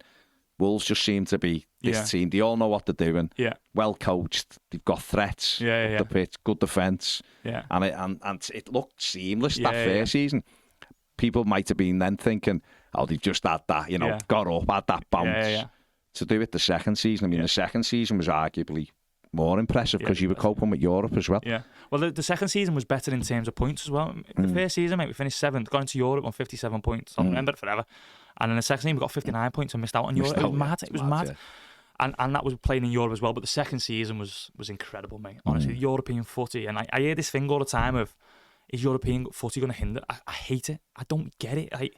That was the greatest thing. Thank you as a player. I hate it, mate. I hate that thing of Europeans going to hinder him, or I don't get it. Your Air fans, your Air fans say, I'd rather finish 8th and show that we can be better. And I'm like, well, hang on, you'd rather miss out on Europe to try to be better in the league. Well, to try to be better in the league where it really matters to you, then is you've got to jump 4 places. Yeah, 100%. It's better to just play in Europe. Bearing in mind, like, it's just a little example of it. We started the season we started like July with the round before to qualify. So we travelled to where did we travel to? We travelled to Belfast for one, which wasn't far. It was fine. Played Crusaders, played them in 2 legs. Armenia was another one. I remember travelling to Armenia. We won 4-0. Travelled back on the Thursday night, got back at like 4 a.m. Played Leicester in the first game of the season. I think we got a draw in the first game of the season. Yeah. So we started off the season quite tough, really. We never got a win. And then we played Watford on Saturday, I think it was. We won 2-0. It was our first win of the season. Then went to Besiktas on the Thursday, won 1-0. It was, mate, honestly, it was incredible. I loved it. Won 1-0, and then played City on the Sunday, right? And I remember getting back in the dressing room after Besiktas. The crowd was mental over there, like whistling and booing every time. But I loved it. It was amazing. And then we got back in the changing room after, and we all had a bit of a laugh. We all went, it's all right, lads, got City Sunday. We're going to get back at 5 a.m. And then we were training at like 11 the next morning. We were literally back training. Really? Yeah, because he wanted us to be home and recovered, like, get recovered and then get home. Just get home and have sleep. Just chill out. Yeah. So that was how we worked. So then we travelled to Manchester on the Saturday, and we beat City away 2-0 on the Sunday. Adama scored 2. And honestly, that in itself is just a little example of how good that can be. So all this stuff of, I don't think it'll help us. European footy. It was the best thing I've ever done in my life, mate. I loved it. I absolutely loved it. It was unbelievable. I mean, it got to the quarter final. Of COVID killed us, honestly. Well, you got to the quarters. You were named in the UEFA squad of the year, so you must have done all right. I've got a picture on my phone of the actual team. You must have done all right there. No. But COVID. That was COVID that year. Yeah. And I honestly think Sevilla were top. Like top. Like really good. They battled. We had a penalty miss. Raul never missed penalties ever, and Adam went down early. And I still have to this day, because we were better when we were holding on to something. When we could defend, and we were together, and we were compact, and we had a back 5, and and it was like, we're playing the counter. So whenever we went 1-0 up, we very rarely lost. Do you know what I mean? Because we could play on the counter. We had a Dan on the counter. We had Raul. We had these players on the counter who could hit teams. And Raul missed a pen. And then we kept it 0-0 all game, and they scored last minute. Lucas Ocampos scored. Yeah, Ocampos header, remember it. But off a free kick. Yeah, off a free kick. Yeah, I always think to myself, if we'd have had that at Molineux, I think the game would have been different. If we at Molineux, if we could have it with a crowd and everything. That was back when they took it to Germany, wasn't it? And it was like no crowds, and it was amazing. Like, I loved it. And then if you got through, you stayed in Germany for the semis. So I think we'd have played Inter Milan, I think, next time round, and like that would have just been. And that was just a one game job, wasn't it? Because just a one game. So it was kind of like. Yeah, it was. I think COVID didn't help, but yeah, the journey was. I want to ask you about COVID because I've got it on here. It's like, what was that like as a footballer? Because we're all, you can hear this thing coming over the hill, and you're like, I'll be all right. Yeah, that's what we thought. And then all of a sudden, bang, it's gone. Yeah, everything went, and it was for football fans, it was mad. But obviously for you as a player, there's not knowing. I've seen some documentaries where people. They're like, what's happening? Like, we don't know what we're getting. So you're training in your garden and doing all. That was what it was. Did you learn how much your missus had to do? Yeah, I did. Yeah, with the kids. Yeah. Do you know what? Like, I think it's the same as everyone. The first couple of weeks were sound, weren't I remember it was boiling hot. Boiling, So he was in the garden every day. Kids were in the garden. Everyone was fine playing footy with the kids in the garden. And then, in a couple of weeks. You look like you get a good tan as well. I'm all right with a tan, I'll be all right with the tan. Yeah. So, do you know what first couple, the sound out? If it's like, it's a bit new in it. I'm at home, sound, no worries. And then you go in, I want footy back now. And so I was going over, so where I lived, there's a field over the road. Yeah. I just go over the field every morning and just do me running. So they'd send us sessions over. We'd have to do a session, we'd have heart rates, we'd have to chat. Yeah. So we learned how to do all the heart rates and get all the kind of all the data off it, send them over to everybody so they got everything. So we were still training, everything was fine. We had to do like basically a makeshift gym at home and all this sort of stuff. So we had all that. Cans of beans and all that. Yeah, all that sort of stuff, So we had all that. Like we stayed fit, it was fine. But like I said, like after a couple of weeks you're thinking, I'm desperate for footy back here. So what's going on? And because I was captain, I'll be honest, that was one of the hardest times as captain I've had because we were constantly on like Zoom calls with the Premier League and your mate Richard Master. So we were constantly on kind of Zoom calls and what we're doing and this is this, and when we go back you don't have to be training on your own and you've got to be 100 yards away from each other. Then when we started to go back, it was just you and a fitness coach on the pitch, like literally just you and it. So we were going back in like blocks. So I'd be at 9 o'clock in the morning, then you'd have somebody at 9:45, then you'd have somebody at 10:30, and just you and a fitness coach. The fitness coach was there all day doing the same session with different players, so you're like on half a pitch each. Do you know what I mean? And it was madness. So like we were going in like waving to people. I was going to say, you just waving. Not seeing you for ages. It was bizarre, really, really bizarre. And even when footy came back, like the empty grounds and. I was going to say, let's be honest, it was crap. What was it like to? What was it like to play? Do you think, like the two things, looking at it as a fan, it was rubbish. Yeah. It was like bloody training games. That's what it felt like, and you can hear. Because at first Germany come back, didn't it? Yeah, and so I remember watching. I watched on the telly. This is all right. There was a couple of games, and they'd done things with like. Remember, fans could buy the pitch themselves and put them in. And you were like, oh, this is all right, because you were desperate for footy. But when the Premier League started, it was rubbish. Yeah, rubbish. So what was it like as a player? That's the first one. And secondly, was the intensity a bit low? Because it seemed like, if you watch the games back now, you're going, this is walking football to these lads. 100%. And I fully agree with you. The intensity dropped completely. That's just because of no crowd? I think so, because adrenaline and all that. I think it goes to show kind of how important supporters are to the game. They're not just people who just sit in a ground and just watch a game with their arms folded. Just watch a game. Not that. It goes to show how important. I think that was a big thing to come out of COVID in terms of what supporters bring to footy. We all knew it anyway. Do you know what I mean? But you just needed that little bit of a kick that showed it. Because like you said, the intensity dropped. It was great to have footy back. I think we all admit it was great. But when you're watching it, you're going, not saying this, is it? What was it like playing in it? Hard work. Because you hear everything. Everything. Like I'm a speaker anyway. I talk, and I remember always. I remember when I signed for Everton, and Frank saying the first time, kind of when he was manager of Chelsea when we played us in COVID, all he could hear was kind of me on the pitch talking, because I just shout, and like I said, a lot of the time, sometimes it might be waffle. It's just saying, I just need noise, me. That's why playing in front of crowds is unbelievable. So I just need noise. So you just heard everything, and then you could hear what opposition managers were saying. So you listen to like opposition managers shouting things on, you going, they're going to go down the right there or whatever, or they're going to try and play over my head or whatever, do you know what I mean? So it was just strange, like, and then they put all like the big posters all over the seats and that, didn't they? And like, you coming out and it was just, everything about it was just strange. That's the did it have like was it like pre-season friendly feel to it, that kind of stuff? It did, but Not as much as a pre-season friendly, because you still got in your head you're playing the Premier League here, or you're playing in Europa League here. So you still had in your head that there was a lot riding on it. Do you know what I mean? So it was not as much as that, but it was nowhere near as much as like a proper Premier League game on Saturday with 40,000 people there screaming and caning your door, behind your door, whatever it is. Do you know what I mean? It wasn't like that. So there was a massive difference. But we actually done all right in COVID, to be honest with you, our team. But it was horrible. But it was horrible to play in. Horrible. It was weird because obviously there was a huge moment in COVID personal for you, which was the England cap. Yeah. You know, you get capped against Denmark, and you'd also scored your first goal for England against Wales, and that happened at a time with no fans.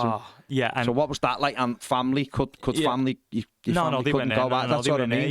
That's a huge moment. 100%. Yeah. And when I made me, so the story of kind of being called up to England was I was outside my house and I was taking my little boy over to his friend's house. Yeah. And as I'm taking over, it was literally a 5-minute walk. Yeah.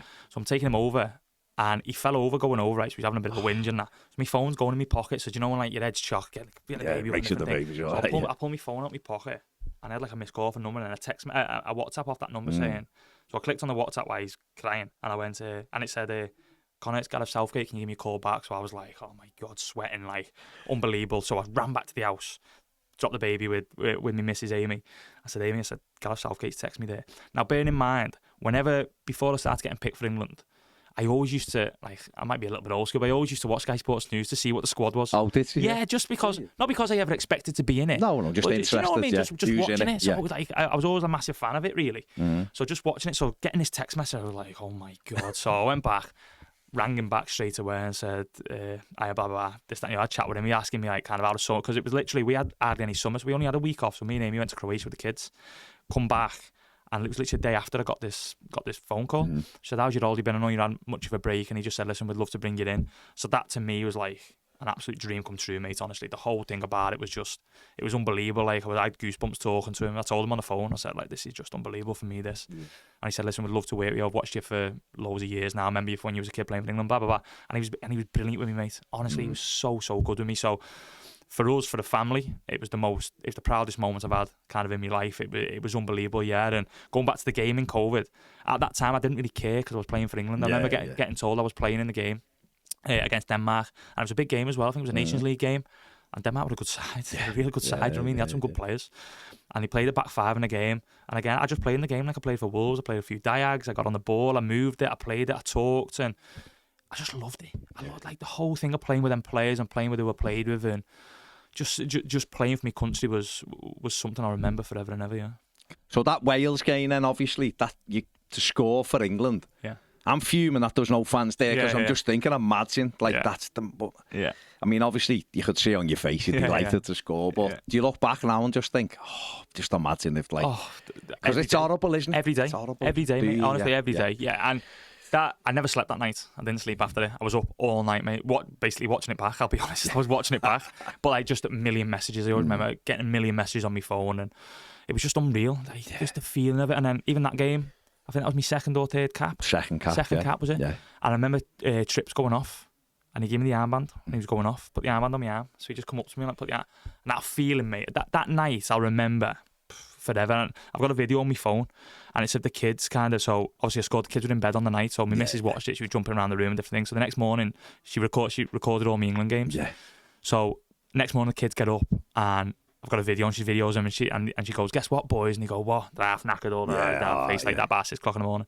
And Amy goes, Daddy scored for England last night, and they go ballistic. And she plays the video. My little one's only a baby at the time. And he goes, it's Daddy. And the video, mate, is just unreal. Like, it's unreal, yeah. So that the biggest regret is that there's no crowd there. My family weren't there and all that sort of thing. But no one can ever take it away from me that I'd played and scored and obviously wore the armband for England. Yeah, it was unbelievable. Back to the Fulham moment. Yeah, it was. Yeah, no one can ever take it away. Yeah, and I never scored much at that time. Like, I never used to score for corners or not for Wolves. Nuno always used to keep me back. So I remember coming back from it that time, and when I came back, Nuno went, any chance I kept you back for 5 years, and now you just scored on your second appearance for England, and we were having a bit of a laugh about it. But yeah, the feeling of it was just. Surely you blamed him. It's your fault. It's your fault to keep me back. Yeah. I'm not telling you. Yeah. But the feeling, and even like after the game, what the boys were like with me and all that sort of thing was just, it was top, mate. Honestly, and captain has been wearing the armband, and for someone to give you it though, like that was what it was. I couldn't believe it. And do you know one of them? Like sometimes. like trips is obviously going off, and I never once thought about it. Like, I'm still at that point as trips is going off because he made it with 3-0 up or whatever it was,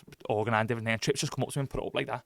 So I just put my arm out and he put it on, and like honestly, it was just it was surreal, mate. It was surreal. I was stood with an England kit on, playing for my country, just scored with an armband on, and it was everything. I remember the interview after the game, and I remember having the interview, and I was a little bit lost of words. I'm a talker. Really? I'm a talker, to be fair, but I was a little bit lost of words. I was like, I don't really know what to say because it's the best feeling I've ever had. Yeah, it's unbelievable. But I mean, it started in Rainford, and there you are, stood there with the armband on. Yeah. Just looking, obviously, COVID was, like we said before, was mad. You'd played 84 games straight. Yeah. Every minute of those 84 games, 7,560 minutes consecutively. Yeah. Which is the third best ever run for an outfield player in the Premier League. Yeah. And then you had to miss a game against Southampton. Yeah. Now, you didn't have COVID, did you? But no, you'd been in contact with it. So do you know what? Do you know what's mad? Do you know what's mad about this, mate? Is that so when that happened? So I was on that run. Yeah. And I think I was only a couple of games off making. So I think one of the others was a keeper or something as well. So keepers obviously a little bit different because they play a lot. So that was a big thing for me, that because I said I'm not a player who breaks records and all that. I'm not one of them players, do you know what I mean? So that was like a real proud thing for me that I played so many games. I was always fit, I was always ready and different things. So when it comes to that, so obviously I was away with England. I went with England. We were playing Ireland in a friendly and then Belgium in the Nation League. And the Belgium game was a big game. And on the Tuesday when we trained, so Amy said she was feeling a bit ill, this, that, and the other. We trained on the Tuesday morning. The gaffer come to me and said, listen, you're not going to play Thursday against Ireland. You're going to play on the weekend against Belgium. So I was like, boss, brilliant. No worries at all. And Gareth was always fantastic. He'd always give you the heads up in terms of what you're doing, prepare yourself, get yourself ready. He was great for it. So I was like, brilliant, no worries. Goes back in and Amy said, I've tested myself for COVID and I've got it. So I was like, why have you tested yourself? Yeah. And listen, I probably shouldn't say that, do you know what I mean? Because back then it was like... No, but you know what I mean? Just for that moment. Because I'm thinking to myself, like, I'm going to play Sunday. And I found out in the end that if she'd have left it another day, I'd have been fine because I'd been out of... Because I never had COVID. Because I'd have been out of it, but because... And she was just doing what she had to do, do you know what I mean? Like, what people got told to do. Yeah. So anyway, I then had to do the isolation thing for 2 weeks. So I then isolated for 2 weeks, and I came out of isolation the day before the Southampton game. So Nuno come to me and he said, listen, I can't play you tomorrow, Con. He said, I'd love to. He said, but the lads have trained all week, ready for the game. And I get it, like, I do understand it, but I would have loved it if it had just gone, listen, I'll keep it going until you get it, or whatever. Yeah. But he never did. It is what it is. So I missed out for that. Like, there was nothing wrong with me. Actually, I went to the game and watched it in the stands. Yeah. I trained as well on my own. So what was allowed to do was go to the training ground on my own. Yeah. Again, back in the COVID days, with a fitness coach and half a pitch and run. I'd done that for 2 weeks, so I was fit. I was fine, like everything was good. I wasn't even injured, and I missed the game. So so going back to that, I have the story behind that why I missed the game. Yeah. Oh, what a good moment. Yeah, what a good moment. First Premier League goal, Man City away. Yeah, we got tongued, I think, 4-1. But you scored the goal. Yeah, we went 1-1, to be fair. And again, it was in COVID, I think. It was in COVID, so there was no crowd there as well. And kind of, I've all of a sudden starting scoring, and there's no crowd there. Can't even celebrate proper. But yeah, it was a nice moment, mate. It was a real nice moment. It was a tough game. They were top, to be fair. Like, they're City, what they are now, they were unbelievable. Do you know what I mean? But yeah, I managed to get on the end of a Martinho cross as he whipped it in, just headed in the bottom corner, skidded off the surface, and past Ederson. So yeah, it was a nice goal. It was a good goal. First Premier League goal, no one could take it away from you. Again, you go to that, mate, and it's something that, listen, a player like me, you don't work for goals, or you work for it, but to get it was lovely. You've got to have moments, though. Yeah, of course, it was lovely to get it, so yeah, it was an enjoyable moment, yeah. It was mad, that COVID season, because obviously you're coming out of that, and then we get to the end of the season, things are getting better, and fans start coming back in, and I remember we played Wolves, it was the fit. Yeah. The last game I went to was we drew 1-1 with Man United at home, and we scored at the end, and the referee. I remember it. Yeah, disgraceful decision. Sigurdsson was on the floor, wasn't interfered. I remember it. Yeah, in front of the goal, in front of the keeper. I remember the goal. Yeah, and it got the. So that was the. In Goodison that day, wasn't thinking. Yeah, of course it was. Yeah, it's going to be like a year or something since we were back in the ground. And we had Wolves at home. It was the first game, because at that time there was 2,000 allowed at Christmas. Right. And you had to go into a ballot. Yeah. So there was Everton had 2 home games, and my lad didn't get drawn out for them, so that's fine. Right. Then they stopped crowd again. Yeah, they pulled it out again. And then they come back in, and the first game we got was Wolves at home, and we won 1-0. Richarlison scored. It was weird being in the ground, because obviously people are sat. You had to be like 6, like me and my lad are together, obviously, but they're there. But hearing the players was so weird. Yeah, mad, yeah. Just there and shouting and thinking, this is a Premier League game, but everyone's dead spaced out. Yeah. So what was that like going back into crowd then? I loved it. Did it make a difference? Yeah. Even though you never had full crowd, it made a massive difference. Even with just 2,000 Yeah, people? it made a massive difference. Massive. Even playing away, you didn't care. Even though, like, could have done without the crowd being Evan, because he used to cane me back then, to be fair. He used to give me a bit of stick, to be honest. But it made a huge difference. Just for the atmosphere, the feeling of a game. Just people there watching, just anything. We would have took 500. Honestly, we'd have took anything to get people back in the game who love footy, who support footy, who give you an atmosphere at a footy game. We'd have given anything to have that back. So just having that back was huge, and it was a step forward for us. That was what we thought as players, that it was a step forward for us. And I remember that game, the Richarlison goal, but it was kind of something we needed. We played Man United the game Nuno left. We played Man United last game of the season, and I think did it go to about 6,000 at one point? Yeah, that's what it was at the end. When I was in 6,000. Yeah, so it was 6,000. So we had them all dotted around. They were the crowd everywhere, and we were rubbish. And it was Nuno's last game, so it was great for Nuno as well, because he got a send off as well because of everything he'd done for the club. Do you know what I mean? And we obviously all see him at the end of the game, and we got beat 2-1. We were rubbish on the day, really poor. It was kind of just like a day for Nuno, really. That was all it was. And but just to have people back in, like I said, it could have been anything. Yeah. But just to have that step forward as having people there was huge, What was it like going to away games and stuff? Because you're on separate coaches then as well. Where you stayed. Separate coaches have stayed. The separate coaches are boss, because you get more room on a coach. Okay. That's still a thing now? Yeah. So a lot of teams still... We do 2 coaches now at Leicester, so the staff have a coach and we have a coach, because I think that was actually something that I've come out all right for me. Because it's giving a bit more room on a bus, to be fair. You sat on a bus for hours, do you know what I mean, going to games. But yeah, when it first happened, it was quite... There was loads. It was like separate dressing rooms and stuff. Everything, mate, everything. And then we had to, so our dressing room, to be fair, at Wolves was quite big, but they had to put these big glass things. It was mad, mate. There was so many things, like these big glass things either side of you, so you're like sat in this little thing, and you're talking to, like, I used to sit next to Nevers in the dressing room. Yeah. You're talking through a glass at him. The glass was good. It was mad, honestly. And then, like, even hotels you go and stay in, they were empty. Yeah. They'd have to open hotels for footy teams, So because obviously we were probably one of the only ones who were going back to kind of work. It's not work, it's footy. But we were the only ones. But it's your work, isn't it? Yeah. But yeah, hotels were closed, so they were empty. And then we had to wear, obviously, the masks were everywhere. Everything was everywhere. Wash your hands, you clean it. Everywhere you went. But it was like a ghost. Everywhere we went was like a ghost town. We'd get everywhere in about 2 hours because there was no traffic on the road. Yeah. It was just weird. Weird. Everything about it was just not what it is now. Do you know what I mean? Strange. It's so mad, isn't it? So mad. Strange. You come back into, obviously, the season with the crowd back. Yeah. And all that. What was that like, coming back to full stadiums then? It was top. So I think Nuno had left at this point, and we'd got Bruno Lage. So I'd been away that summer with England. Yeah. And that was one of the first summers we had with crowds back. And it was when I was playing for England. Yeah. Boss. Oh, it was so good. Yeah. Like the feeling, just... You scored. I'll go back to. I suppose it was the European Championships. Was that the season? Yeah, no, that was the summer. No, summer, wasn't it? Yeah. So you'd gone away with England. Yeah. So if you remember at the Euros, we got in the Croatia game was like half full. Yeah. Now whether it was half full or not, because we had, do you know what I mean? There was all kinds going on. Yeah. But it was half full. So and that gradually increased obviously towards the final. Now that summer, mate, was one of the best summers of my life. Was it? Yeah. Oh, what a like. Just everything about it was unbelievable. And listen, I didn't play a minute. And loads of people say to me now, like, I got a bit of stick, really, and a little bit, just saying, like, you went and didn't kick a ball. It was the best summer of my life. Like, I'm an England fan, like, first of all, and I went and played and supported and done everything with the England team in that summer. I was ready to play. I was ready whenever I was needed. But that summer was just unbelievable, mate. The things we'd done and how we approached the games and the games we won, the Germany game, the Denmark game.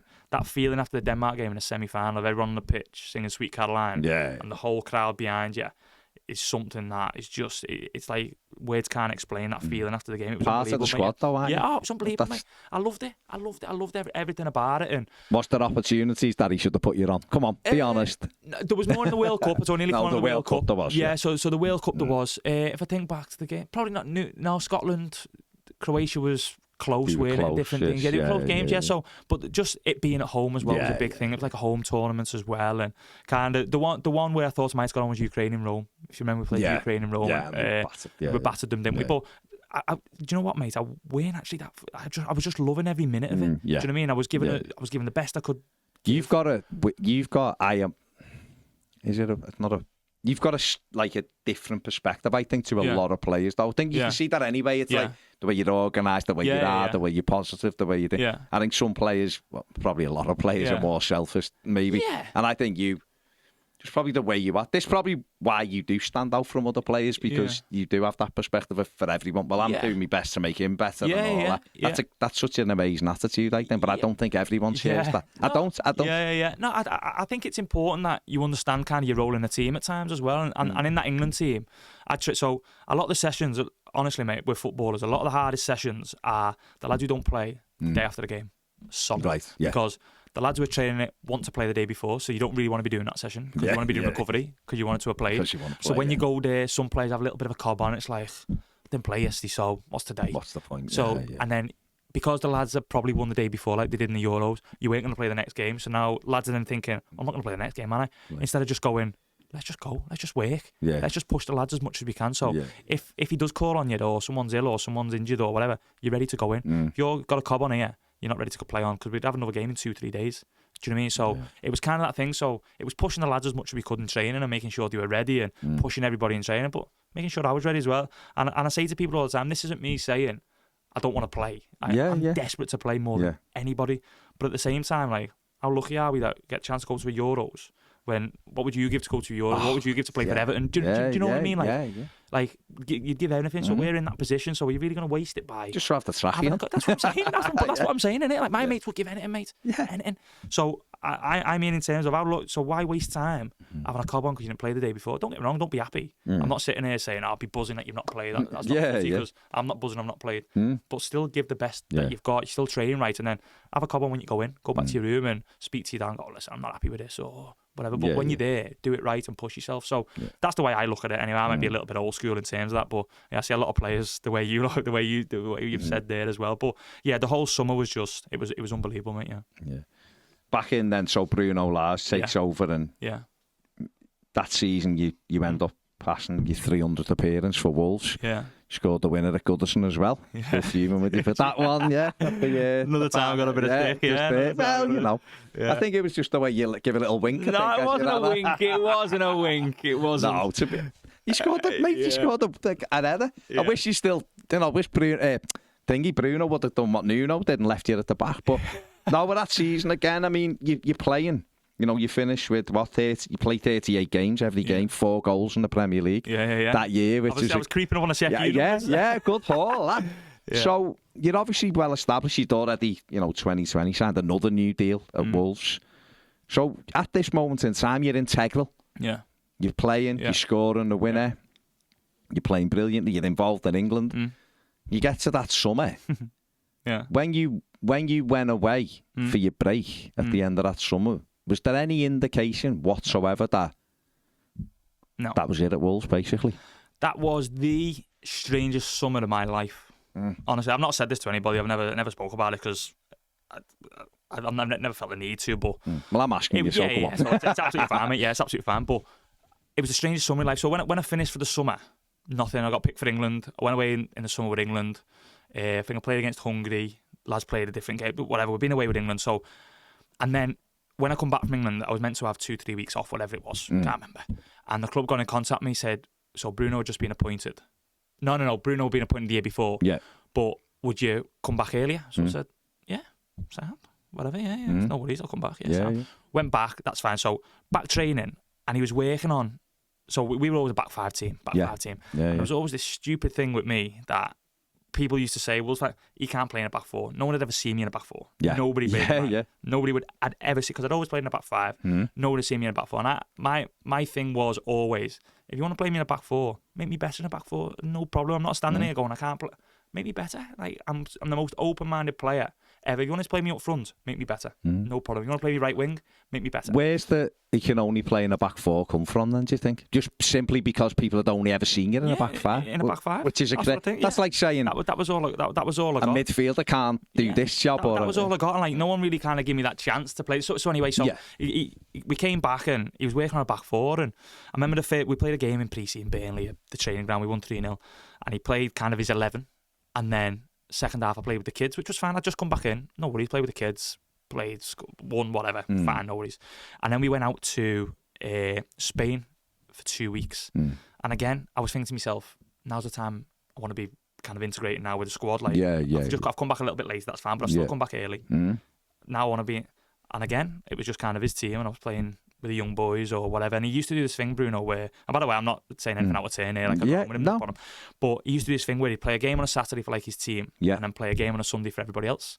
Okay. And then the lads who play on a Saturday would watch the game on a Sunday. Now, that in itself is a bit of a mad one, because you're playing with the young lads and you've got kind of all the first team. Oh, your game it was just something that kind of I didn't really like too much. So anyway, I weren't playing. So we played. So we were playing out there, like I said, I was playing with the kids, and then we came back from Spain. I was getting this feeling that something's not right here. Like, I'm not an idiot, do you know what I mean? I know what's going on, and no one was saying nothing to me. So I was in Spain for 2 weeks. It was hard work. It was tough, pre-season. I was in my room a lot, all these sorts of things. And no one had said nothing to me, so I was just I was logging everything was going in my head. I'm thinking, I need to keep an eye on this, something's not right. And you're a thinker. Yeah, exactly. So I'm going back to my room on my own every night. I'm bearing in mind the World Cup was in December. Yeah. And I'm thinking, I'm never going to have an opportunity to go to a World Cup ever again, because by the time the next one comes, I'm going to be 34 or whatever it is. So I need to make sure this is right. So I was logging it, fine. We come back, a week later we go to Portugal for a weekend. So again, he'd set up 2 games in Portugal. So we were playing Lisbon on the Saturday at the Algarve ground, if you've seen it, and then another game on a Sunday against a local team. Yeah. So he named his team. So this was the week before the start of the season. Right, yeah. So he named his team for the Lisbon game. I went, and it was his 11 that he was looking at. So I was raging. I'll be honest, I went. I was thinking, right, this isn't right. We're playing next week. Like, what's going on here? So I sat on the bench, 10 minutes to go, and the lads went down with cramp. He brought me on. So I'm thinking, 10 minutes here. Like, what's going on? So come on, fine. Seeing the game out. This, that, and the other. And bit of a mad story. Like I said, I've not said it, so I might as well say it. Is in terms of, I was in the hotel that night and I got a phone call from a number. It was a Turkish number. A Turkish number on my phone, right? I'm looking at this number thinking, I'll answer the one and then knowing that. Next minute I get a message, Connor, can you ring me? Sporting director of Trabzonspor. So I'm thinking, the maddest thing. So I just texted back saying, I'll pass it to my agency, he'll give you a ring. Yeah. Rang them, blah, blah, rings me back. Con, they've said they've agreed a fee with Wolves. So I went, no. I said, can't happen, no one told me nothing. I'm here with the team, like, can't. So anyway, I was fuming at this point, raging. So I just went and seen him, and I just said, what's going on here? I said, this is just silly. No one said nothing to me. I've been here for 8 years, 7 years of my life. I've captained the club. We've been through some of the best times ever, and no one said a word to me this pre-season. Like, if I'm not going to play, that's fine, but just give me the heads up. I said, because it's a massive year for me. Like, this is a huge year. I said, and as in any other year, I'd work and fight and I'd get back in the team and there's no problem. But I have to look at what's coming in November and December. And this is huge for me, type thing.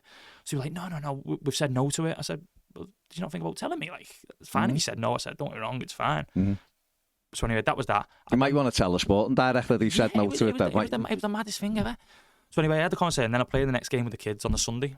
Played, and I knew that was going to be my last game for Wolves. Was this Bruno you went to see? Bruno, this was Bruno. So on the Sunday, I played in this game with the young boys. I think we had to do 1-1 or whatever it was, and I knew deep down, and it killed me really, because I knew that was going to be my last game. I just knew. Did you? I just had a feeling. I just knew. And there was a load of crowd there, so I made a point of going around everybody at the end and just shaking hands and signing things and making sure, because I just knew, I just had this feeling it was going to be like, because I knew I was going to play next week against Leeds in the Premier League. And then I thought something was going to get sorted, because it was obvious the club was open to let me go because of what the phone call that I received. Of course, yeah. And I needed to play for the World Cup. So anybody in my position would think the same. I'm not having any difference in terms of that's my opportunity to go to a World Cup, the biggest thing you can ever go to, and I was desperate for it. So it was a weird week that week then, because I was preparing for not playing. It was weird because I knew I weren't going to play. And I've always said, what I've said to you all kind of this last hour, that you prepare all week to play on Saturday. That's the feeling of it. And I know I weren't going to play. It was weird, mate. It was weird. So we played Leeds. I was on the bench. We got beat 2-1. And then literally on a Sunday, I get a phone call and said, I've agreed the loan with Everton. So that was literally on a Sunday. So I was like, sound? All right. No worries yet. Yeah. And I was saying that, I say that in that week, I go back. It wasn't just that simple. In that week leading up to Leeds game, I had a phone call with Frank. So I obviously knew the clubs were speaking and different things, and Frank rang me. It was brilliant. Honestly, it was brilliant. Like, I loved it. Just, I couldn't believe I was speaking to Frank Lampard on the phone for starters. It was unbelievable. Again, it was a bit of a pinch me moment. And he was explaining about the club and kind of what he wanted from me if I was to come in and this, that, and then literally on that Sunday, I just got a phone call saying, can you go there for a medical? So I said, yeah, I'm 10 minutes down the road, of course. Like, it sounds. So literally just went for a medical, signed, and then trained the next day. And it was literally, I couldn't believe. By the way, one side of it, I was so lucky to get the opportunity I was getting because it was an incredible move for me going to Everton. But on the other hand, I couldn't believe, like, a player had been there for so long. Yeah. I love Wolves. Like, I still love Wolves. I love the people there. I love the supporters. I love what it stands. I love the football club. Love it. But I just couldn't believe how it could just finish like that. It was the craziest thing ever. And I remember when in Portugal, when I had that conversation with Bruno, it was kind of like, he said to me, I'll respect anything you want to do. It weren't like, oh no, listen, like, you're a massive part of this. Like, don't worry, you're captain, you're this, you're that. Like, you'll fight your way back. It was nothing like that. It was like, and I come away from that comment, and it's like, if I say to you now, respect, that becomes your decision. Yeah. So it was kind of like, you're not really fighting for anything. No. I was like, kind of, like, I respect the decision you'll make for you and your family, because he knew obviously what was coming in December. So it weren't like, no, listen, you're not going nowhere, Con, don't be so silly. Like, you're staying here and you're a massive part of this club and you've been a big part of it. It was just like, yeah, go on, you can crack on. I was just, honestly, mate, it was the strangest summer of my life, because at the start of summer I didn't expect it. I didn't expect it when I first went back in for pre-season, and then all of a sudden it's happened, and it was like, that's it, done. It was such a... mad. There have been talk, it's weird, because there's been talk March time here that Frank Lampard wanted you. And we'd said on our other channel a few times, like, you'd be ideal for this is over the years, you know, get someone like Conor Coady and organise, because Everton had always been looking for a kind of like an organiser, I guess. But yeah, it was doing the rounds in March and April, that. Because obviously Kevin Felwell was I was going to say, I think part of it was probably with Kevin that, well, but that was a big throw. It wasn't that much of a shock to us that we were going, but from the outside, it was a shock, if that makes sense. So when it come out, we're getting Conor Coady, great. You know, we wanted them anyway there. But just the fact that Wolves were prepared to let the captain who's playing, if you'd have been like 18 games the season 100%. Before and in and out, you'd go, well, it seems like it. But you finish the season as captain, playing, and for us as well, we just seen you score the winner of it. You know, honestly, 8 weeks early, part of that to go like that. It was mad. Wolves fans couldn't believe it. And still to this day, mate, I don't understand. I still don't understand. To be fair, the people who were there at the time aren't there anymore, so I don't know. You never get an answer. But I still don't know to this day why that summer was. Mate, honestly, it was the weirdest summer. And I still say to my dad now. I remember ringing my dad when I was in Spain, and my dad was panicking about me now. Like, I'm not like a person who gets down or nothing. I'm a very upbeat type of fella. And I was ringing my dad going, this is hard, this, you know, Dad. And he was worrying about me because I was in Spain. I was in this little room on my own. You're still his little boy, no matter what, aren't you? Thinking about footy. And I'm ringing my dad about 10 times a day. Do you know what I mean? Speaking to him about everything. And I was ringing him going, something's not right here, you know, Dad. Like, I've been part of this club for so long. At least just come and pull me in my room. Like, I'm not an argumentative person. I would never say, I hate all that sort of stuff, confronting, not for me. Just come and have a chat with me and just go, what's the crack here? I'll say it. It's disrespectful. You don't have to say it, but I'll say it from, because I can say that looks massively disrespectful to the club captain. And again, I keep saying it, but you were playing every week. It makes no sense whatsoever. Even in that summer, like being with England and that, like, I'd just been with my country, and like it was, mate, honestly, it was doing. But then, kind of forget all that, and then I had the option then, obviously, to sign for Everton, and it was just, honestly, the day was brilliant, mate. Was it a difficult decision to sign for Everton? You know, with you being a massive retina. Only messing. Honestly. I mean, what was that? I mean, nice, because you haven't got far to travel to the training ground. Yeah, but what was it like coming into Everton? Loved it. Loved it. Like, just everything about it, the people, the club, what it stands for. And this might sound stupid, and listen, we all know we had a tough year last year. We all know that. Yeah. But I loved it. Yeah. I just loved it. I just love kind of the intensity. I love the pressure it brings. I love kind of going to school with my boys in the morning, and all people used to say was, "What's going on, lad?" That's all you people used to say. If we get beat, what's happening here, lad? What's happening with him, lad? What's happening? And I'd speak about footy with a fella over the road. No problem at all. So I loved it. I'd come out my gates in the morning, and I'd be like, what's happening? There'd be kids sat on my wall over the fence. Really? Like, what's happening, lad? You're right. And it was just, I just loved everything about it. I just, like I said, the intensity it brought, the passion of people, just everything. Like the day I drove into Finch Farm, and the day I was signing, like all the crowd outside, and I don't know if they were expecting me, but they were just like looking at me as if like, what's going on here? What's happening? Yeah, and it was just boss. Like, I loved it. I just and like we were chatting before about the start of the season. We started all right, yeah. We started all right. First games at Villa won it. Yeah, Villa, yeah. We should have got a point. Yeah, we got a point out of it. But then even after that, I think we got a point in a few games, and we should have won. The Brentford game, we should have won. Leeds away, we should have won. We had 2 off the line at the end. Do you know what I mean? There was a couple of games. Forest, they should never. I thought we should have beat Forest. We had loads of chances in the game at home. They scored. Dimmy ended up scoring at the end. Yeah. And it was kind of like we started well, then we beat Palace, Southampton. There were games. Liverpool. I want to come on to the derby because obviously that was in that spell. You know, we'd had a few draws, hadn't we? And then we had Liverpool at home, and obviously top side. But we're unlucky. You know, Tom Davis hits the post, I know Nunes hit the bar, and Pickford's kept us in it and all of that stuff. But we get to that stand. Neil Maupay misses an absolute an open goal. I think you just slotted that. An open goal, basically. But we get your moments, and ever since I've been trying to get her to sit down with you, I did want to speak about this, because this nearly happened when you were here. Last year we spoke to your agent, and he was trying, and Evan are very protective sometimes. But anyway, we're here. I mean, that moment was bedlam. It was... I've learnt now, I was saying this on something else, I've learnt now with VAR, now I don't even celebrate goals, unless it's a 30-yarder, because it's stupid. It's hard work, for it. But that was still one of those moments where my first thing, I seen the ball, I sit in the upper Bullens right on the halfway line, so my view's perfect. It's honestly, row B, it's perfect. And I seen the ball rolling, and I could see you on your own. I'm thinking, just tap it in, it's in. You looked at the linesman, and I think you did. And it was down, looked at the linesman, no flag. So we're still in the mode where this counts, and then it obviously bedlam ensues. And anyone in that moment who questioned whether or not you were a red, as in, you know, I'm not going to try, that went out the window, because I don't think anyone celebrated as madly as you did with the goal. I mean, I know we'll go on to what happened in a minute, but what was that moment like when you tapped the ball in the net? The moment, I was giving me goosebumps, do you know what I mean? But the moment was incredible. The moment was incredible. The first thing, I think I said to you before, but the first thing that went through my head in that moment was, oh my God, I've won the derby for Everton. I've won it, because I honestly think we'd have gone on and won a game, because we played really well in the game. I remember it being a great game for a 0-0. It was a great game. Like you said, Picks made a few great saves. We had chances. It was just end to end. It was, and that feeling of kind of seeing it coming across the box, like it was like slow mo. Seeing it coming across. And I always think to myself, like when I'm in a box, just keep myself like, a bit like a striker, I think sometimes, but just keep myself moving, stay moving in the box for a second phase, whatever might happen.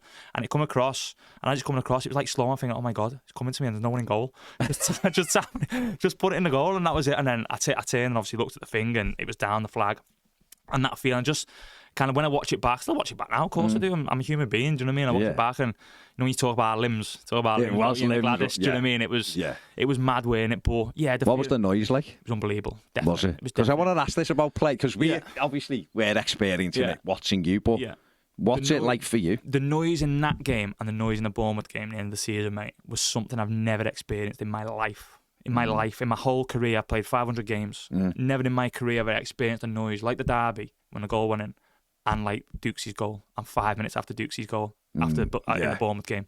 It was just unreal, mate. Like unreal. It swallows you. The ground swallows you, doesn't it? The ground just engulfs you, Goodison, like in terms of the noise when it's on top of you. And I think a lot of away teams will say that as well. When the noise is on top of you, it just engulfs you. It's a crazy, crazy feeling. But the noise was just, it was unreal, So the kind of feeling when I'm running off and I seen the flag down was like, oh my God, we've done it. Like, we're going to do this here. Just stay strong. We've got 10, 15, whatever it was left, 20 minutes left. I can't remember what it was. Just stay strong. We win it. We're done.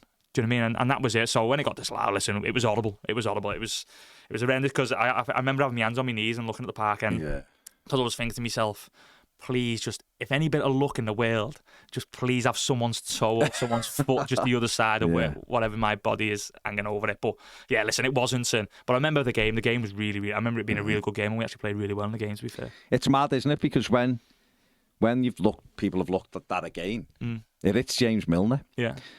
And you've heard referees trying to explain it away.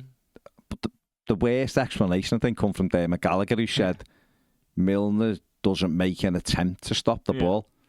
But he's jumping through the air. So if he's making no attempt to stop the ball, what's he doing? What is he doing then? Do you know what I mean? If it went past him and he was running, I don't think you'll ever understand any of the reasons they come out with, mate. I really don't. I don't think you'll ever understand. Even now, to reasons we might see on the weekend and they do the thing on Sky, I don't think you'll ever understand the reasons they come out with, because it'll be totally different than what you're thinking and what I'm thinking and what anyone on the ground's thinking, because we'll all be thinking a certain thing. But there's always a rule, or there's always something in place that makes it different. It's weird that none of us know about.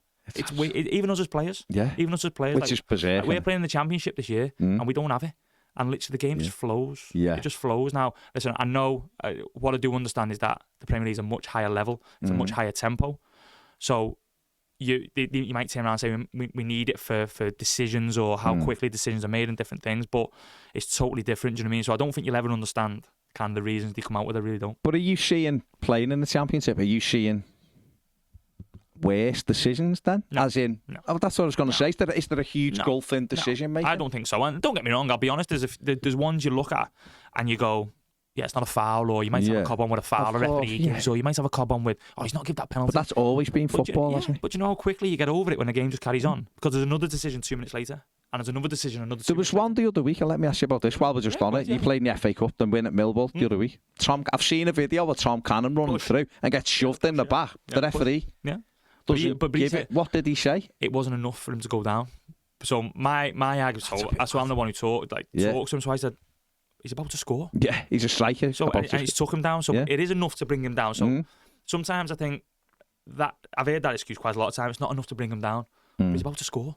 So surely you look at it from like a little bit of a common sense point of view and go, well, he's about to have a shot at goal. Yeah, in front and of he wants to score. Yeah, do you know what I mean? And sometimes you look at it, but again, he's not give it. And quickly, because it's so quickly the game moves on, and you've got another decision 2 minutes later, and you might get it.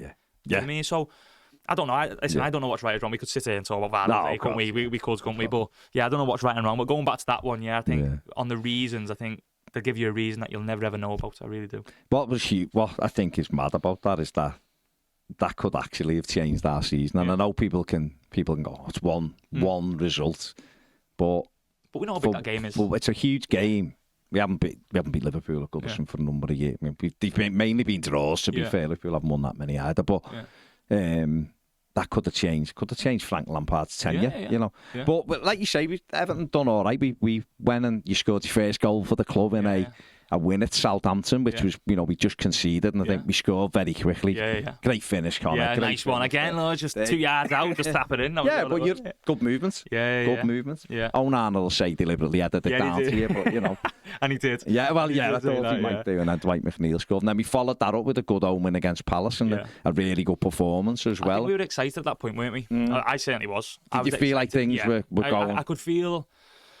I'll be honest, I think the dressing room there was brilliant at that moment in time. Yeah, I loved it. I loved it. I just, the feeling we had between ourselves, there was an excitement. I felt like it was like snowballing a little bit. Okay. And I felt like the games, even the Palace game, the atmosphere at the Palace game where everyone was, I remember one of the goals where we were playing out from the back. I don't know if you remember, it went all the way through. I won't forget any Everton goal. And Anthony scored the tap in. And I remember when Pix had the ball and it was one of them moments, you hear that from the crowd. It was one of them, It was one of them from the crowd, and we heard it as players as well. Do you know what I mean? We ended up going all the way through. It was a fantastic goal, and then the other one was one where was it Dwight, he flicks it back and Alex scores. The other we back heels and Dwight put it in. Yeah, that was the one, and Dwight put it in, one of them. But I could just feel things snowballing at that point, and I was loving it. I just felt like we started the season well. We were in control of everything we were doing. We had a way of playing. We were playing well.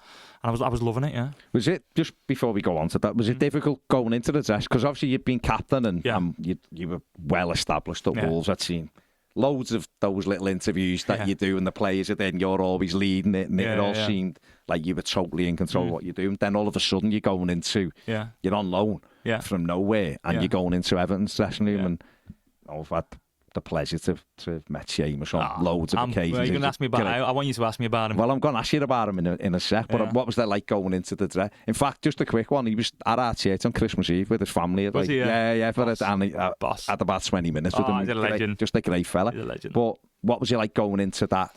Into the dressing room? Was it tough or was it okay? No, I loved it because I always think to myself, like, I play football a certain way, I talk a certain way, I do certain things off the pitch, do you know what I mean? And what was great about it, and I didn't need this, but Shay texted me when I signed straight away. So as soon as he knew I was signed, I got a text off Shay. And this is just the sort of person he is. He's boss, do you know what I mean? Like, I love him to bits. He's one of my best mates. What he's done in his career, what he does now, how he goes back, I just think he's everything a football player should be, personally. So he texted me the day I signed and just said, just come in and do exactly what you've always done. Like, be yourself. Yeah. And I didn't need that, but to have that was unreal. Do you know what I mean? It was just a player like him for starters. What he's done for Everton, how long he's been here. Listen, I call him Mr. He's Mr. Everton, and he's everything to do with this club. Do you know what I mean? So with him sending me that was brilliant. I remember having a talk with him when I first signed, and he come and see me. I was sat in the boardroom at Finch Farm, and he come and see me. He went, please, like I said to you on the message, do exactly what you've always done. We need you to come in and lead, and we need you to come in and talk. We need you to come in and be a voice. And I'd have done that anyway, no problem. Do you know what I mean? But just getting that off him was top draw. So I didn't find it hard at all because, again, when you're in foot, it's like you know everybody anyway. Yeah, especially when you played so many years, and I've come up against Everton so many times, and I've played against Shea so many times, played against Taki so many times, played against Dimmy, Alex, all these people who were there at the time. I've played against all these people for so long, so I think they kind of understood who I was as well. Yeah. So I didn't need that, but just to have that from him was top draw. And it summed him up as a man, really, because honestly, I can't speak more highly of the man. I speak to him most days now, and how he goes about his business and what he means to Everton and what Everton means to him, I think he's testament to him. Yeah, he's brilliant. He's absolutely brilliant. Yeah. Working under Frank, and like you say, things look like they're going along all right. Yeah. You know, we did that a little. I remember we went to Fulham. That we could have got something out of that. Yeah, 2-0. Yeah. United at home was a frustrating one because obviously we took the lead and then we give two poor goals. Could you have closed Ronaldo down a bit quicker? Yeah, probably could have. Probably could have. It was just giving the ball away, wasn't it? Yeah, it was. Twice, both goals. I'll be honest. Every goal I'm involved, every goal that goes against us when I'm playing, I analyse it again. Oh, I analyse everything. I'm shocking for it. Again, I go home and I think about it. Do you overthink? Yeah, massively. I'm shocking for it. I'm shocking for it, mate. I'm shocking for it. And I go home and I'll sit there and Amy will go to bed with the kids and I'll sit on the couch and I'll go, what's that again? Oh dear. Could he have done that or could he have done this? I'm fuming with myself, do you know what I mean? But yeah, of course, you look again, and that was a frustrating one because we started really well. And again, the roar of the crowd, and when the goal goes in, it's loud as that, and everyone's with us. So to give the goals away, we did. And I think from there, it started to get a little bit tough. We had the Bournemouth games, didn't we, before the break? Leicester at home was a bad one. Leicester at home was because tough. We just didn't. What was weird about that, I don't expect you to comment on that, but I will, was that the manager seemed to have had something against Palace, like the way we played Onana was deeper. And then that Leicester, United, it's one of them things, but Leicester, he seemed to play Onana higher up, and the players looked like, they're sitting in the midfield, just looked like it didn't know what it was doing. And James Maddison that night was brilliant. He dropped in pockets, and we end up Tielemans scores a worldie, we lose the game. But then you like the Bournemouth games with the killers. But then you go off, obviously, that we're getting to the end of that, and people are starting to question the manager. You go off to the World Cup then, which was a huge thing for you personally, wasn't it? What was that like? Was it weird? Because obviously Premier League, then the next one, we're going off to a World Cup. It was mad. But the way I go back to when I signed for Everton at the start of the year, that was a massive goal of mine to get to the World Cup. To sign for Everton, it was a real moment for me where I found myself as I was so privileged to do it, but to finally get to the World Cup was massive for me. Like I said, I'll never get an opportunity to go to one again. I'll be further down the line when the next one comes about and different things. So to actually go to that, and for my family come out for the whole thing. Yeah. So my kids and my wife and my mum and dad and my brother and his missus and all that, they come out for the whole thing. So I said to him, they said because a lot of families were like going and coming back and different things. I said, come out for the whole thing. Just come out and experience the whole thing. And I want you to do it because it's a thing for my kids. My kids can say they've been to a World Cup. It was a massive part of it. Amy can, my wife, my mum and dad, my brother, his missus. So I made sure they stayed out for the whole thing. But just honestly, mate, the whole process of it was unbelievable. Like, was it, the level of everything, the way the games are played, the tempo, the way lads prepare, learning how lads prepare, how staff do certain things, how they prepare you for games, the hotels and what the FA done to the hotel. Like, the hotel weren't the greatest until the FA got hold of it, and then the FA got hold of it, and they just make it like this homely place, and little things like in your room, putting pictures of your family in the room, that kind all this sort of things, and just like, it was just top. Like, the whole thing was brilliant, and this was different as well, this one, because we got a chance to see our families as well after games, and because the Euros was COVID and we weren't allowed to see anybody and all that. So the World Cup was brilliant because we got a chance to go to their hotel, spend a day with the kids and spend a day with the family, and we all had meals together, all the families, and it was unbelievable, mate. Unbelievable, the whole thing. And the way it ended was massively frustrating, disappointing, and heartbreak, obviously, for what happened, but the whole process was brilliant, So it's done well. I mean, Harry Kane, it's normally you'd back him every day of the week, wouldn't you? We said after the game, and so I had a conversation after the game, and I said I wouldn't want anybody else in Wales football on that second penalty. And it's football that happens, and I think it was heartbreaking for him. It's heartbreaking for everybody, but I still, to this day, I wouldn't put anybody else on a second penalty in Wales football other than Harry Kane. I think he's that good. So it had nothing to do with H and how we went about it. It was just the whole process was unbelievable, and listen, you're that close from getting to another World Cup semi-final and hopefully doing something else. But I think for me personally, to have the opportunity to go to that, I was so privileged and so lucky to get the opportunity, and like I said, I loved every minute. Before I go back onto Everton, were you happy Lionel Messi won the World Cup? only after a few weeks of us going. No, no, I mean, like when you look back, because Mbappe gets a hat-trick in a final and loses, but I mean, the final was unbelievable, wasn't it? And some of the games though in that World Cup were just. I remember, was it Holland where they played what was the free kick? Where they played the quick free kick? Scored the goal. The free kick was mad. You never see that anywhere else, do you? And it was near the end. I love the free, just thinking about doing that free kick at that moment. Brilliant. But yeah, the fact that he won it and how the final was, it was unbelievable, wasn't it? Like the football itself and the level at them football games. Going back to what you said about having a chance of getting on, the Euros. Yeah. So we were playing the Wales game, we're 3-0 up, and we've got one sub left. So I'm sat there, and quite a lot of us didn't play. I think Madders didn't play at the tournament, a couple of keepers, Rammers and that. And we got a sub left, and the gaffer turned around and said, "Con, go and get warm up, you're going to go on now." So I'm like, World Cup, here we go, World Cup. And to be fair, Rashi went down with cramp literally 2 minutes later. So he poured Jack on, I think it was. So I think that was my opportunity to get on. But to be fair, I come in, they were great. They said, listen, I said, don't have to apologise to me. I'm at a World Cup, don't worry. Go again, fine. Get ready for the next game, it's fine. But yeah, that was the opportunity at the 2 tournaments, I think. That was the chance. That was the one, though. To have a go, yeah. Because I think even a couple of his other subs, I wouldn't expect you to comment, but a couple of his other subs in that one were players who'd played, and it was like, even the first game, we went 6-2, yeah. Even 6-2, that, we were like, because we were watching the name, like, fuck Conor Coady on now, like, and put another couple of lads who you might, you've got to wait for injuries before they're going to get a go. And he didn't. He made some like basic thing. You're like, oh, come on. Yeah. I'll say it. Gareth, that was poor, mate. That was poor. I'm fuming. You come back to Everton, and obviously, we were, us as Evertonians were like, well, defo got to bring a striker in, defo, because we had no goals in the team. Dominic was injured, was in and out and all of that. We come back, I'm hoping the 6 weeks break has refreshed everyone. A few teams have made changes, haven't they? Yeah. Villa, brought Emery in and things like that. And we come back and we had Wolves at home, and I think that was the game that I think they were bottom of the league, and everyone was like, we'll beat them, no problem. And on the day we should have beat them. Yeah, we were 1-0 up, didn't we? We were 1-0 up.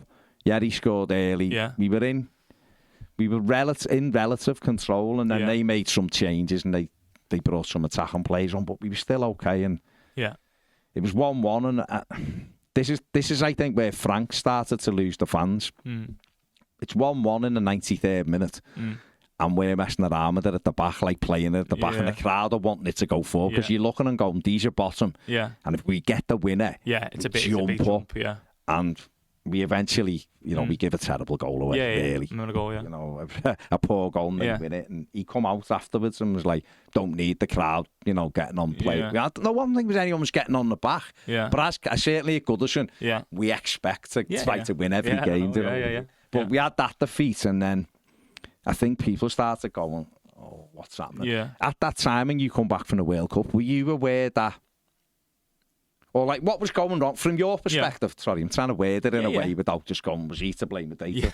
What did you feel as a player who was in the middle of it? What did you think was going wrong? Yeah, what was going wrong? It's hard to put your finger on it as a player, honestly. It's really hard. And I think any player would say the same, because you'd love to sit here and go, well, that weren't right, and that weren't right, but you're part of it. Yeah. So you look at it and you go, well, I'm not right. So something's not going right here. Okay. So I'm a part of that. So I'm a part to blame. Do you know what I mean? So I'm fully sat there thinking that. But when you talk about a result like the Wolves one, I remember sat there watching it because I couldn't play in it because of the whole thing with Wolves. Yeah. And it knocks the stuffing out of you. It really does. As much as it knocks the last kick of the game as well. It knocks the stuffing out of the crowd and people around it. It knocks the stuffing out of you, mate. It really does. And you come in and you're flat and you're going, oh no. Even with a point, you go, right, let's build now. Yeah. Let's build. Even with you've not been beaten. Because they haven't gained either, though, have they? Do you know what I mean? So you go, but the fact that it was last minute and it knocks the stuffing out of you, and everyone was flat. I think we lost our way. I'll be honest. I think at that time we completely lost our way in terms of what the best way was to play. And I think the coaching staff, the players, I think everybody at that time will say the same thing. There's no one to blame about it. Yeah. It was us as a collective. You can't say it was him or it was him or it was him. Yeah. All of us lost our way. Us as players weren't doing what Frank wanted us to do. And Frank weren't getting the best out of us as players. So I think it was a collective thing to sit here and go, well, he never done right, or no one was not to blame. Believe me, no one was not to blame. It was every single one of us that was to blame. So I think at that time we could feel it. We could feel we'd lost our way a little bit. And I remember Southampton game, the Brighton game we spoke about. We actually got a decent point at City, and you're thinking at City away after the 1-0 and Dimmy scores the world, and you're thinking, we can build on that. That's a big result. That 1-1 at the Etihad. I've been there and won at the Etihad. I've drawn at the Etihad. They can really kick you on.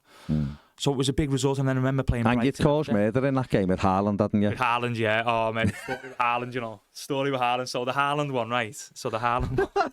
So we said before the game when you're getting up for the game. Yeah. And Ben played right centre back. Yeah. Because I think Yerry was injured. Ben played right centre back. I was middle tack. It's not like Yerry to be injured. and Ben, we were saying before the game, we'll get into him. Yeah. Get into him as hard as we can. First one, bang, as soon as you can. Just see what he's like. Yeah. So for 2 minutes into the game, Ben right down the back of his ankle, bang. So we're thinking, so Haaland's down. So next minute I'm stood, we're organised, we're talking, whatever. And he gets up and he's made a beeline for me. So I'm thinking, he's a big man as well. He's big. He looks big, like, yeah. So I'm looking at him, he come up to me and he went, that you? And I went, it was him.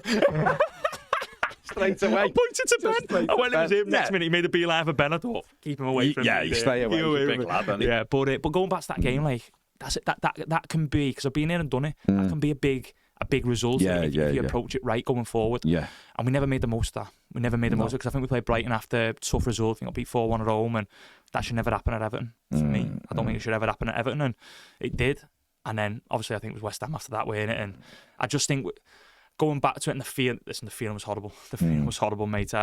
It was horrible, and we knew we had to change it. And you know, one of them things as a human being where you know something's got to change here, but how do we do it? How do we change it? How do we change it? Because we've got a lot of people relying on us. There's thousands of people watching us every week. How do we change it? We've got to be strong enough to change something here, and we weren't managing to do it. And obviously, what happened, and that was that. But yeah, it was tough. But like I said, I go back to, mate, there wasn't one person to blame. For me, it was a collective within the team. Everybody going, what are we doing? Right? What's the most important thing to do here? And I think that's where we got lost a little bit. Yeah, Brighton was terrible. Went out the FA Cup to United, scored. Yeah, United, notched again. Yeah. And we actually played quite well that night. Well, you know, we were all right for United. We done okay, and then Southampton home was a killer, and then West Ham. But there was talk at that time that you were going to sign permanently for Everton. There was a lot of, I think there was talk from about October onwards that both parties wanted it. We got to January and there was obviously no money or whatever. But was there a feeling coming into January that it might be made permanently? Certainly. It was. I'll be honest, I was trying to get it done from 2-3 games in. Because I enjoyed it. I liked it there. I love what Everton stands for. Like I said to you at the start, I love the pressure of playing for Everton. I love the intensity of playing for Everton. I love the intensity it brought and the feeling you get after the game and after a good result. Like, there was nothing better. Do you know what I mean? So I was desperate to get it done quite early personally, because I knew deep down my time at Wolves was done. And I was playing for Everton. I was really enjoying it. So there was no reason why I couldn't. And at the time, the club was telling me it was something we wanted to do and we'll get it sorted ASAP. And it never, for whatever reason, what them reasons were, I don't know. Money. I think it's just money. So it never got done. And that was fine. No worries. That was never going to take away my commitment to what I was doing. My goal was, at that moment in time, we were struggling, so it was keeping Everton in the league. It was as simple as that. There was nothing else to it. And that would never ever change my commitment towards a coach. Like I said, I loved it, and it never got done, so it was fine. We moved on. Sean Dyche come in. Great result, first game against Arsenal. Brilliant result, great performance as well. Because it wasn't a 1-0 where people are like, he got lucky there, because we actually could have scored 2 or 3 that day. We were brilliant that day. And, clean sheet there, and another big win against Leeds. Seamus. We're doing Seamus with that. He said he meant it. There was no one in the middle. There was no one in the middle. We had a derby defeat, which is, again, you know, we're not great at Anfield, to be fair. And then we lost at home to Villa. What was mad about the Villa game was if we'd have beat them that day, we'd have gone within 3 points off them. And like when you see where the two teams went, and we were all right till. We conceded it was a penalty, wasn't it? And it was quite kind of level up until that point. But you found yourself out the side all of a sudden. I mean, was that difficult? Was it a shock that you were out, or are you at a stage now where you're not really shocked by what goes on? No, it was a shock because I've always played. Do you know what I mean? So I've always played. I've always been a player who's played, and I played every game for Everton that was available. So it's always been so.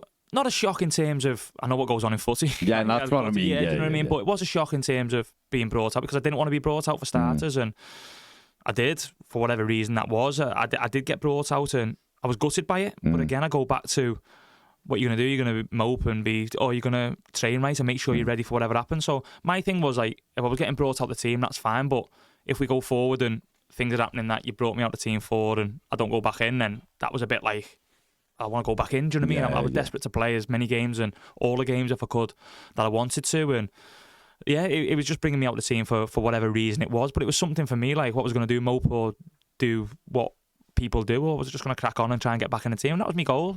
I weren't happy. Of course I weren't. It's like, I want to play every game. Good. Do you know what I mean? Yeah, I weren't happy, but I still give the best of myself every day to make sure I was helping people and I was pushing the lads as much as I can, and I'm making sure I was showing the manager and the assistant managers that if you need me, I'm ready to play whenever you're ready. Do you know what I mean? So that was my mantra. So yeah, I was gutted to come out, but I did, and the manager made that decision. Yeah. You come back, I mean, a lot of people wanted you back in before you eventually got back in, but you got brought back in. I think you'd have played at Wolves, wouldn't you, at the end of the season? I think it was known we needed to make changes. You came on against City, didn't you, in that one? And I think the manager had realised that you needed to be back in there as well. And you come back in for Everton's probably it felt like the biggest game and the most intense game in the driving to the game. And me and my lad are in the car, and we'd gone away to Wales for the week because it was half term. And it's 1 hour drive back, so we're driving back for the game, and I just said to him, we're driving there as a Premier League club and we might be coming back because my missus was staying there while we went. Might be coming back as a Championship side, and he was just like, shut up, Dad, there's no chance we're losing to these and all that. I did love his confidence. But what was that like, the build up to that game? Because obviously, like you said, you got mates who are Evertonians, you're living where people are going to be all the week. I imagine there was a build up to the game of Conor, we've got to get this done Sunday. The goal at Wolves, and obviously we knew we had to win the game, so the focus, I suppose, was just on we have just got to do our job. But what was it like for you? And that was our focus. Week? How tense it was. How that's nervous what I mean, it was. Up, oh mate, honestly, I've never been as nervous in my life. Really? Pardon me. Even going back to. More nervous than you were at Anchi? 100%. 100%. No, 100%. Because I knew what was at stake. I knew what was at stake for Evertonians. I knew what was at stake for me mates.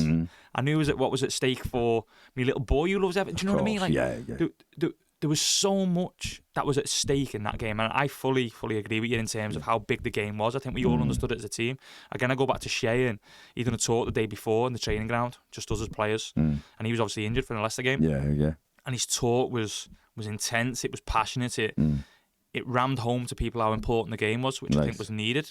Not for people understanding the game, but just to know just that extra little bit of, listen, this is important. Do you know what I mean? So get your head around it as quick as you can, because this is now or never. It's as simple as that. So the nervous energy you had, the anxiety building up to the game was massive.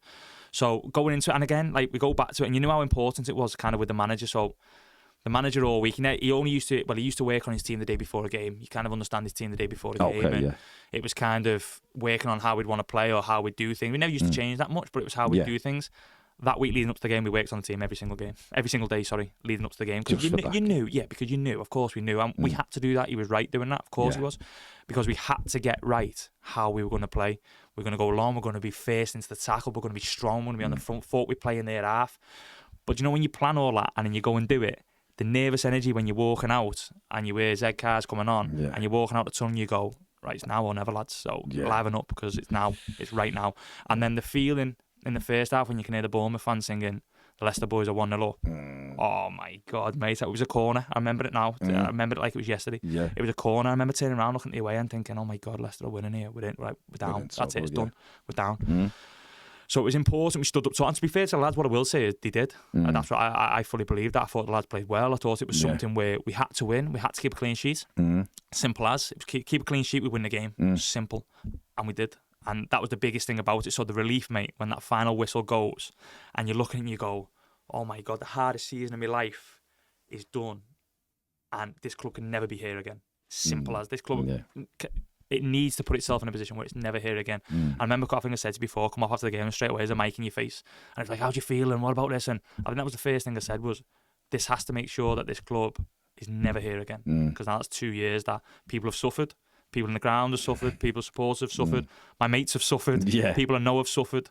And it can never be here again. And I think that's the biggest thing I think we needed to take from it at the time, because, like I said, the nervous energy leading up to that game was madness, mate. You did look drained after that. I must have missed the first interview mate. I think I've seen where you just looked tired. Oh, it was madness. You just looked tired. The whole thing, even the night before, I didn't really sleep. No. I didn't sleep just because you know what's at stake. Do you know what I mean? You know, like, and obviously 4 kick or whatever it is, 4 o'clock. You just know what's at stake. You know they're playing the same time, and honestly, it's an experience. Looking back on it now, it's an experience I'll take forward with me. Yeah, do you know what I mean? Of course it is. You take everything in life, no matter what happens in life, you take it as experiences. So it's an experience I'll take forward. But do I want it again? No, because it was solid, mate. Honestly. What was the noise like when Dyche scored? Because I've heard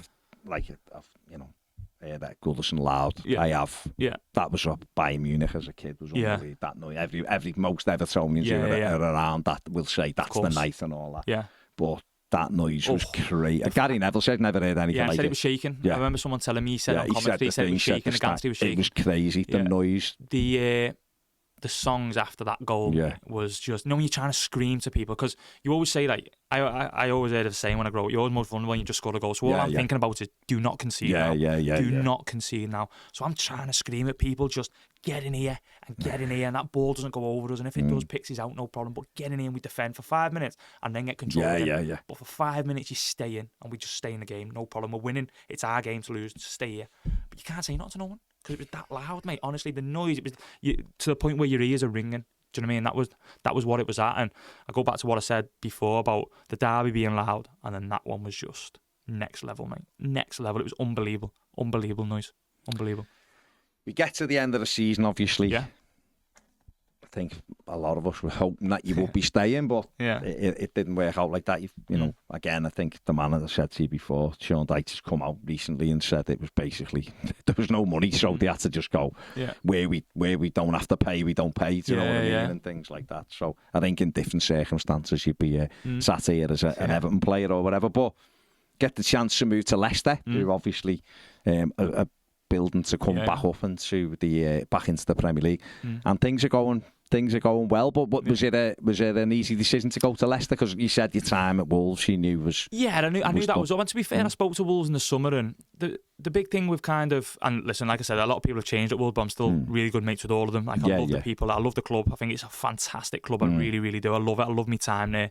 My eldest is a massive supporter of Wolves. He still supports Wolves now, because that's all he's known, really, his life. Do you know what I mean? He's been there since he was a baby as well. So I loved him. But I remember speaking to the club in the summer. It was kind of like, come back and I kind of see how it goes. We need characters in the dressing room. We need this, we need that.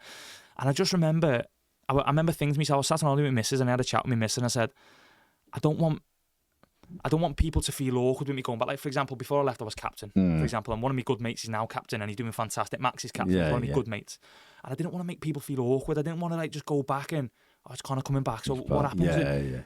I just felt like it was shut, and I loved my time at Everton. Now to go back, and I'd always go back to help them, not a problem at all. And if they turn around and say, listen, we're desperate for you back, on, that would have been a lot different. Yeah, of course. But it wasn't really that. It was kind of like, come back, because we need good characters, and we need this, and we need that.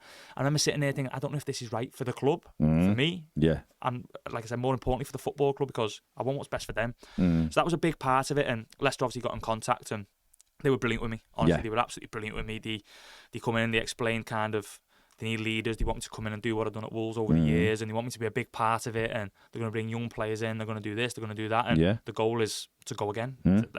Let's push on and let's get out. Let's get up and out as quick as we can. And the lads are doing really well at the minute. So to get that opportunity in the summer, I was really appreciative of it, because they're being fantastic with me. But that was the bit with Wolves, in terms of, I just didn't want to make an awkward. Do you know where I'm coming from? Do you know where I'm absolutely. Coming? I didn't want to go and like, because I'd had such good years there.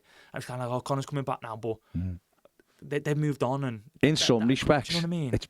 It's probably better the way it's, because you ended as captain, playing every game, go back, and then all of a sudden and then, you're not involved. And then sometimes if you go back, it might be different because you're not playing as much. It's not the same. Do you know what I mean? So, and then I got the opportunity to go to Leicester. And like I said, they've been brilliant with me, and we're doing okay. We're doing well. We're where we need to be at this moment in time, but we've still got the hardest part of the season to go. I always say that to the boys, in terms of the hardest parts to come. Like, what we're doing at the minute is fantastic, but the hardest part is getting over the line. That's the hardest part. We've done it with Wolves, and that was the hardest part when we've done it with Wolves. So we've got to make sure we finish the job. So the goal is to get out of it as quick as we can, and if we do, then we can obviously build going into next season as well. But it's getting over that line, so we won't talk about it until it's done. No, it's just throwing outside and looking at it. It looks like they're absolutely flying. Got a good little lead there, big game coming up, and it is a case of just, I suppose, just keep going, going. And of course it is. I think, I'll say, you just keep working, I'll say. We've had Had an injury as well. Got injured at the start, didn't you? So the injury killed me. And do you know what? Do you know what the injury, mate? It was like, I've never been injured in my career. So it would I never have again. And I was training. I've been there 2 weeks. And I was training this one day, and I went to turn to push off to like run backwards, and I felt like a crack in my foot. And I thought, that's the weirdest thing. But I've never been in because I didn't know what it was. So I was like, whatever. We had a game the next day. I played in the game, and it was killing me, mate. Like to start, I couldn't go onto my toes because my metatarsal, so it was killing me. So I'm like, something's not right here. So I don't know how I played 70. I played 70, and I just sat down in the second half, and the doctor come on, and he went, come off. It was only pre-season, so he just said, come off. So I was like, all right, sound, come off. He sent me for a scan. I broke my foot. Like just, I don't know. Just from turning? Just literally turning, cracked my foot. That was the weirdest thing ever. So then I missed 8 weeks. I was out for 8 weeks just for that. So it killed me. Killed me. But like I said, it's more important the club are doing what we're doing. And like I said, the biggest part now is getting across the line. But we need to make sure we do the next few weeks right and see where we're at. Right, let's leave Leicester there because we don't want to jinx anything. Everything's going good. It's all good. Just a couple of things just around the game, right? What is the pressure like of being a professional footballer? Because I've said this before, said this to other people. I've had lads who were ex-pros who've been in and talked about Michael Brandt in particular, who spoke about like he just couldn't cope with the pressure and he couldn't play his game. And now you're a professional footballer in the social media world, and you were talking about your kids with the iPads. Everyone can say anything. The pressure levels have gone up even more on you.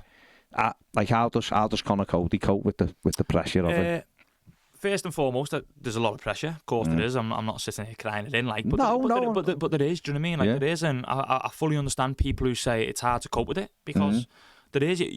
You've always got to please people. That's a big part of the job. Do you know what I mean? Because you've got 40,000 people, 30,000 people, whatever it is, making sure you're on your game that one day. So, like I said, we train all week to perform on a Saturday. That's the biggest thing in my life is performing on a weekend. How I prepare for it and how I deal with it is I spend loads of times with my kids. I love taking my kids to footy. I love they're obsessed with football. And the biggest hobby in my life is taking them to I just see your Instagram pictures everywhere with your kids. That's my hobby, mate. I love it. I'm obsessed with it. Like I just love going watching them. Whether they play well, whether they play, I don't care. Just go and play footy with a smile on your face. I do not care. So that's the biggest thing. So I try and switch off as much as I can. When I'm at home, I'll be honest, I find it hard because there's always footy on the telly. So you can ask me missus, like I'm shocking for it. There's a cup game. I watch the cup game midweek. Where she's trying to put the game on. Like I'm shocking with that. So, but I've always been someone who's obsessed with the game. I'm obsessed with it. So I don't really think too much about. I think as I've got older, I've dealt with the pressure better. Okay. Because I've matured a bit and I've got more experience in the game. So I can understand games better, what a game brings. One game's always different to another in terms of you need to win or it's not to lose or it's a game that you're chasing or it's a game that you're winning and you need to hold on to a lead, whatever it is. So I've understood that. But I think in terms of switching off from it, the biggest thing for me is Amy and the kids and just coming home and, like I said, being out the house with them. Because if I'm in the house, I've probably got footy on the telly.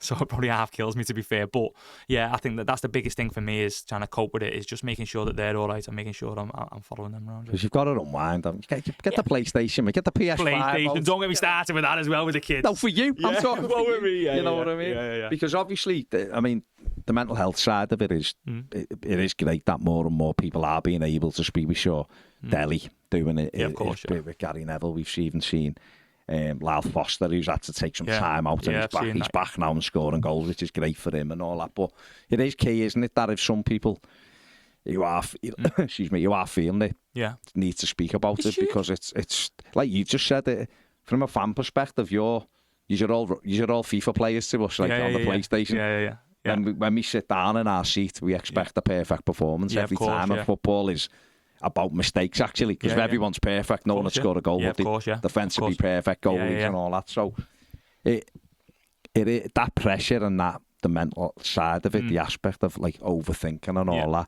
it's huge that people feel able to speak about it, isn't it? It's massive, and I think the good thing about the world now is, and listen, you can always get better with it. So of course you can. I think there's so many people who are there to listen. I think there's so many people who are there to listen. We make it kind of all the dressing rooms I've been in. I think any lads I've played with, I think I'd like to think they'd always say anyway that I was there to kind of listen to people and talk to people and help them in any way possible. I think that's something I'm big for, but there's so many more people in the world who are willing to listen like that. And it's good that you mentioned Dele before and what Dele done and how strong he was doing that. I think that's a massive part of kind of his process in life and where he is at this moment in time. I think he'd probably tell you now he's in a much better place than where he probably was. So I think it's so important you do that. But in terms of footballers, I think like you said, I think a big part of it is that people think sometimes we may be a bit robotic and we're robots and we play football and we just watch them from 100 yards away, Saturday yeah. Bullens on rugby or whatever it may be. Do you know what I mean? Like, good memory, I like that. Yeah, good memory, yeah. But you watch them from there, but actually you have a chat over the table. It's just a normal thing over you have a coffee and different things. So I think it's so important, mate. I think it's a big part of it, and I think the world's getting better with it. Can we get better? Of course we can, but I do think it's getting better, yeah. Do you think, like, I love doing stuff like this, and it's great to sit here and have a chat with you, and we've had a laugh, and it's brilliant and all that, but do you think sometimes footballers protected is probably not the right word, but like things like, I'm just going back to like, I wanted to interview you for our Everton channel and whatever, and the club are like, oh, no, I don't know whether he can do it, and I'm not, and I've got other people saying, he'd love to do it. Do you think they need? Do you think like humanising players a little bit more? Because this is what we always say is like, even with managers, they're kept that far away from anything. You don't know nothing about them, so therefore they're easy to just go, he's crap, he's not doing anything. We've just seen Dwight McNeil, partner actually, who put something up about him. She's been ill and he's, and people will just be going, he's not playing very well. Well, he might be playing very well because the most important person in his life. But he's got loads going on. Exactly. Yeah, of course, mate, And I just think, this is why I think it's massive doing things like this. I completely. And what I will say to that is that there's. Listen, I'd do these all day long. I'd speak about footy and I'd speak about everything all day long, mate. I'm not, but like, I just love footy. Like that. That's where I'm at. But there is players who might struggle in these situations. Do you know what I mean? And there is players who'd probably sit there and probably be a little bit quiet, or do you know what I mean? Who might be hard to get things out of, or whatever. But I do definitely think it's a great part of doing it, just for footballers to kind of, for people to understand footballers a little bit more. Probably the way, just to understand them and understand. There's a lot of good people in footy. Believe me, there's a lot of good people. There's loads of them at Everton. I could tell you all of them who are top people. Tell me the ones that aren't. But at every football club, it's the same. But I 100% agree with you in terms of, if you've got opportunities to do things like this, without a doubt, what's better than talking about footy, especially if you're up for it. If you love footy as much as kind of me and you do. Do you know what I mean? But I do think it's a massive part. Yeah, because I do think that human side of it does help, because, and also, like you said, connect with players. And a chance for the player to go, look, I'm because you do. A lot of people get tarred with the same brush. Oh, they're earning this amount of money. They don't care about the fans. They're not bothered about the game. They're not. They're only interested in going on holiday and blah. And you're like, they obviously love football. Like, there will be I'm sure that number is growing, but it still will be small of lads who just go to job. I've heard people. I remember having my mind blown that. What's his name? Espirito used to play for Spurs. He just said, I hate footy. I'll never kick up when it's a job. I hate it. You know, that's mad, isn't it? I find that mad. I found it mad when Ben White said he doesn't watch football. He went, I've got no interest in it and playing. I'm like, that's mad. I can tell you that's truth as well, by the way. That's truth. He's mad. But most lads, I imagine, love the game of footy, don't they? But again, do you know, like with someone like Ben, most lads do, but you know, with someone like Ben, he's a top fella as well. Do you know what I mean? So you get on with, like, when we went with England to the World Cup, sat had a coffee and had a chat about different things. How's Arsenal? How's this? How's that? What do you do there? And what do you do here? And that sort of thing. But I fully agree. When you do hear things of it's just a job, like, it's not. But when you hear the stuff of, they're on loads of dough, so they don't care. Yeah, so they don't. That's not a thing. That they're still like I said. That's when I go back to, they're not robots. Do you know what I mean? The fact that that doesn't make them a robot just because they do that. Do you know what I mean? Do you know what I mean? So, but that's what I'm saying about when they're kept away from anything. Whereas when you can do things like this, you have a chat with them and you go, do you know what, he's sounding? You might be having a tough time there, but he's proper sound. Do you know what I mean? You connect with him a little bit more. Exactly. So I fully agree. What I've seen you obviously got the Conor Coady Academy and all of this, and obviously you're out with your kids. Is that something you're thinking about? So I know you're still playing and you've still got a few, centre back. You've still got a good few years left. Zlatan playing till he's 41, mate. So you've got another 10 years. MLS as well, maybe for a year or so. You never know. But like, what is are you not starting to think, because that might make you sound like you're near the end. But what I mean is, are you thinking? Because when we had Wayne Rooney in and he was saying, from about 28, I was thinking, I need to do this, need to do that. Are you thinking about the coaching side, or you're obviously doing a lot of the media stuff, and you're really good at that as well? So Yeah, so which path I am be? definitely thinking about it. Yeah. Definitely. And listen, I'm not sitting there like you've just said there. I'm not sitting there saying, "Oh, I'm retiring this year." No, that's not. I'm loving playing footy. I'm at a point where I'm absolutely loving footy. I love it. I'd play for as long as I possibly can. You'd get so many more years out of me if I can, and as long as I feel like I'm affecting people and affecting a team, that'd be absolutely fine. But I'm a thinking about, of course I am, because one, I'm enjoying doing so the media side of it, for example, I'm loving it. Yeah, I'm loving it. I'm doing quite a lot, kind of on BBC and different things at the minute. Yeah. Being asked to do a few other bits, which I'm absolutely loving. Brilliant, I really enjoy it. I've got my UEFA B as well. So I got my UEFA B last year when I was at Everton with a few of the boys, me, Tax, Lonners, Keno. We all got our UEFA B last year as well, which was really good to do as well. And I really enjoyed that. Have I got a choice kind of at the minute what I want? No. No, I've not really sat down and gone, right, I'm going to go and be a coach. That's not me going, I'm going to go and be a pundit. I'm loving the media side, so I'm trying to get as much out the media as I can to get better. For when the time comes, I can go bang. So I've not got to learn kind of on the job. Do you know what I mean? Because, for example, the BBC at the minute have been fantastic with me. They give me the opportunity to make mistakes. Do you know what I mean? Which I need to be doing to be getting better. So they've been great with me. So I've done an awful lot this year. I'm quite busy with it at the minute. So I just want to make sure I'm getting as many opportunities and as many hours under my belt for when it comes to go, bang, yeah, I'm ready for you. If somebody wants me or somebody wants to invite me on or whatever that is, I'm not plugging for the job there, by the way. You know what I mean? But in case, do you know what I mean? That sort of thing. Yeah. But have I sat down and gone, I want to do this, I want to do that? Yeah. No, they're the two things that I like doing. Yeah, that really excite me. And it's up to me to make a choice when the time comes. But the media stuff, in terms of what I'm doing at the minute, I'm absolutely loving. I'm really enjoying doing it. Just, I'm doing this. It's nothing better, is there? Chatting about our footy, do you know what I mean? It's brilliant, isn't it? Would it, in terms of your playing, I'm not trying to get you to move here to America, by the way, to Maletta, but does playing in another country interest you any? I was going to say, so if Miami come and said, Conor, listen, Messi needs a three. Messi needs someone to just switch it, and Suarez is up there and Busquets is there. Yeah. Would you consider something like that? Yeah, 100%. Yeah, because I'm open to anything. I'm open-minded to anything. Yeah. As long as it was right for Amy and the kids, as long as it was right and something that they'd be up for as well. And listen, it might be something that comes and they go, I'm not too keen on that, and straight away I go no. Yeah. Straight away I go no. Family decision. Yeah, because they're happy here, the kids are in school, the kids go to footy, all this sort of thing. My life's fantastic. I love my life, do you know what I mean? And my kids are happy and Amy's happy, and that's what I care about. So if it was right for Amy and the kids and they turn around and go, do with a bit of sun, and I go, let's go and play footy over there, then I can give as much as I can over there. That'd be fantastic, no problem. But where I'm at the minute, I'm loving it. In years to come, I've got 2 more years at Leicester in terms of my contract. So in years to come, whatever comes. But we'll just take it as it comes. Like I said, it has to be right for them. And if they turn around and said, I'd be over it, I'd straight away be on it, Just last couple. Yeah, go on, mate. Everton are obviously facing pelters at the moment, and it's a difficult time, obviously, for Everton.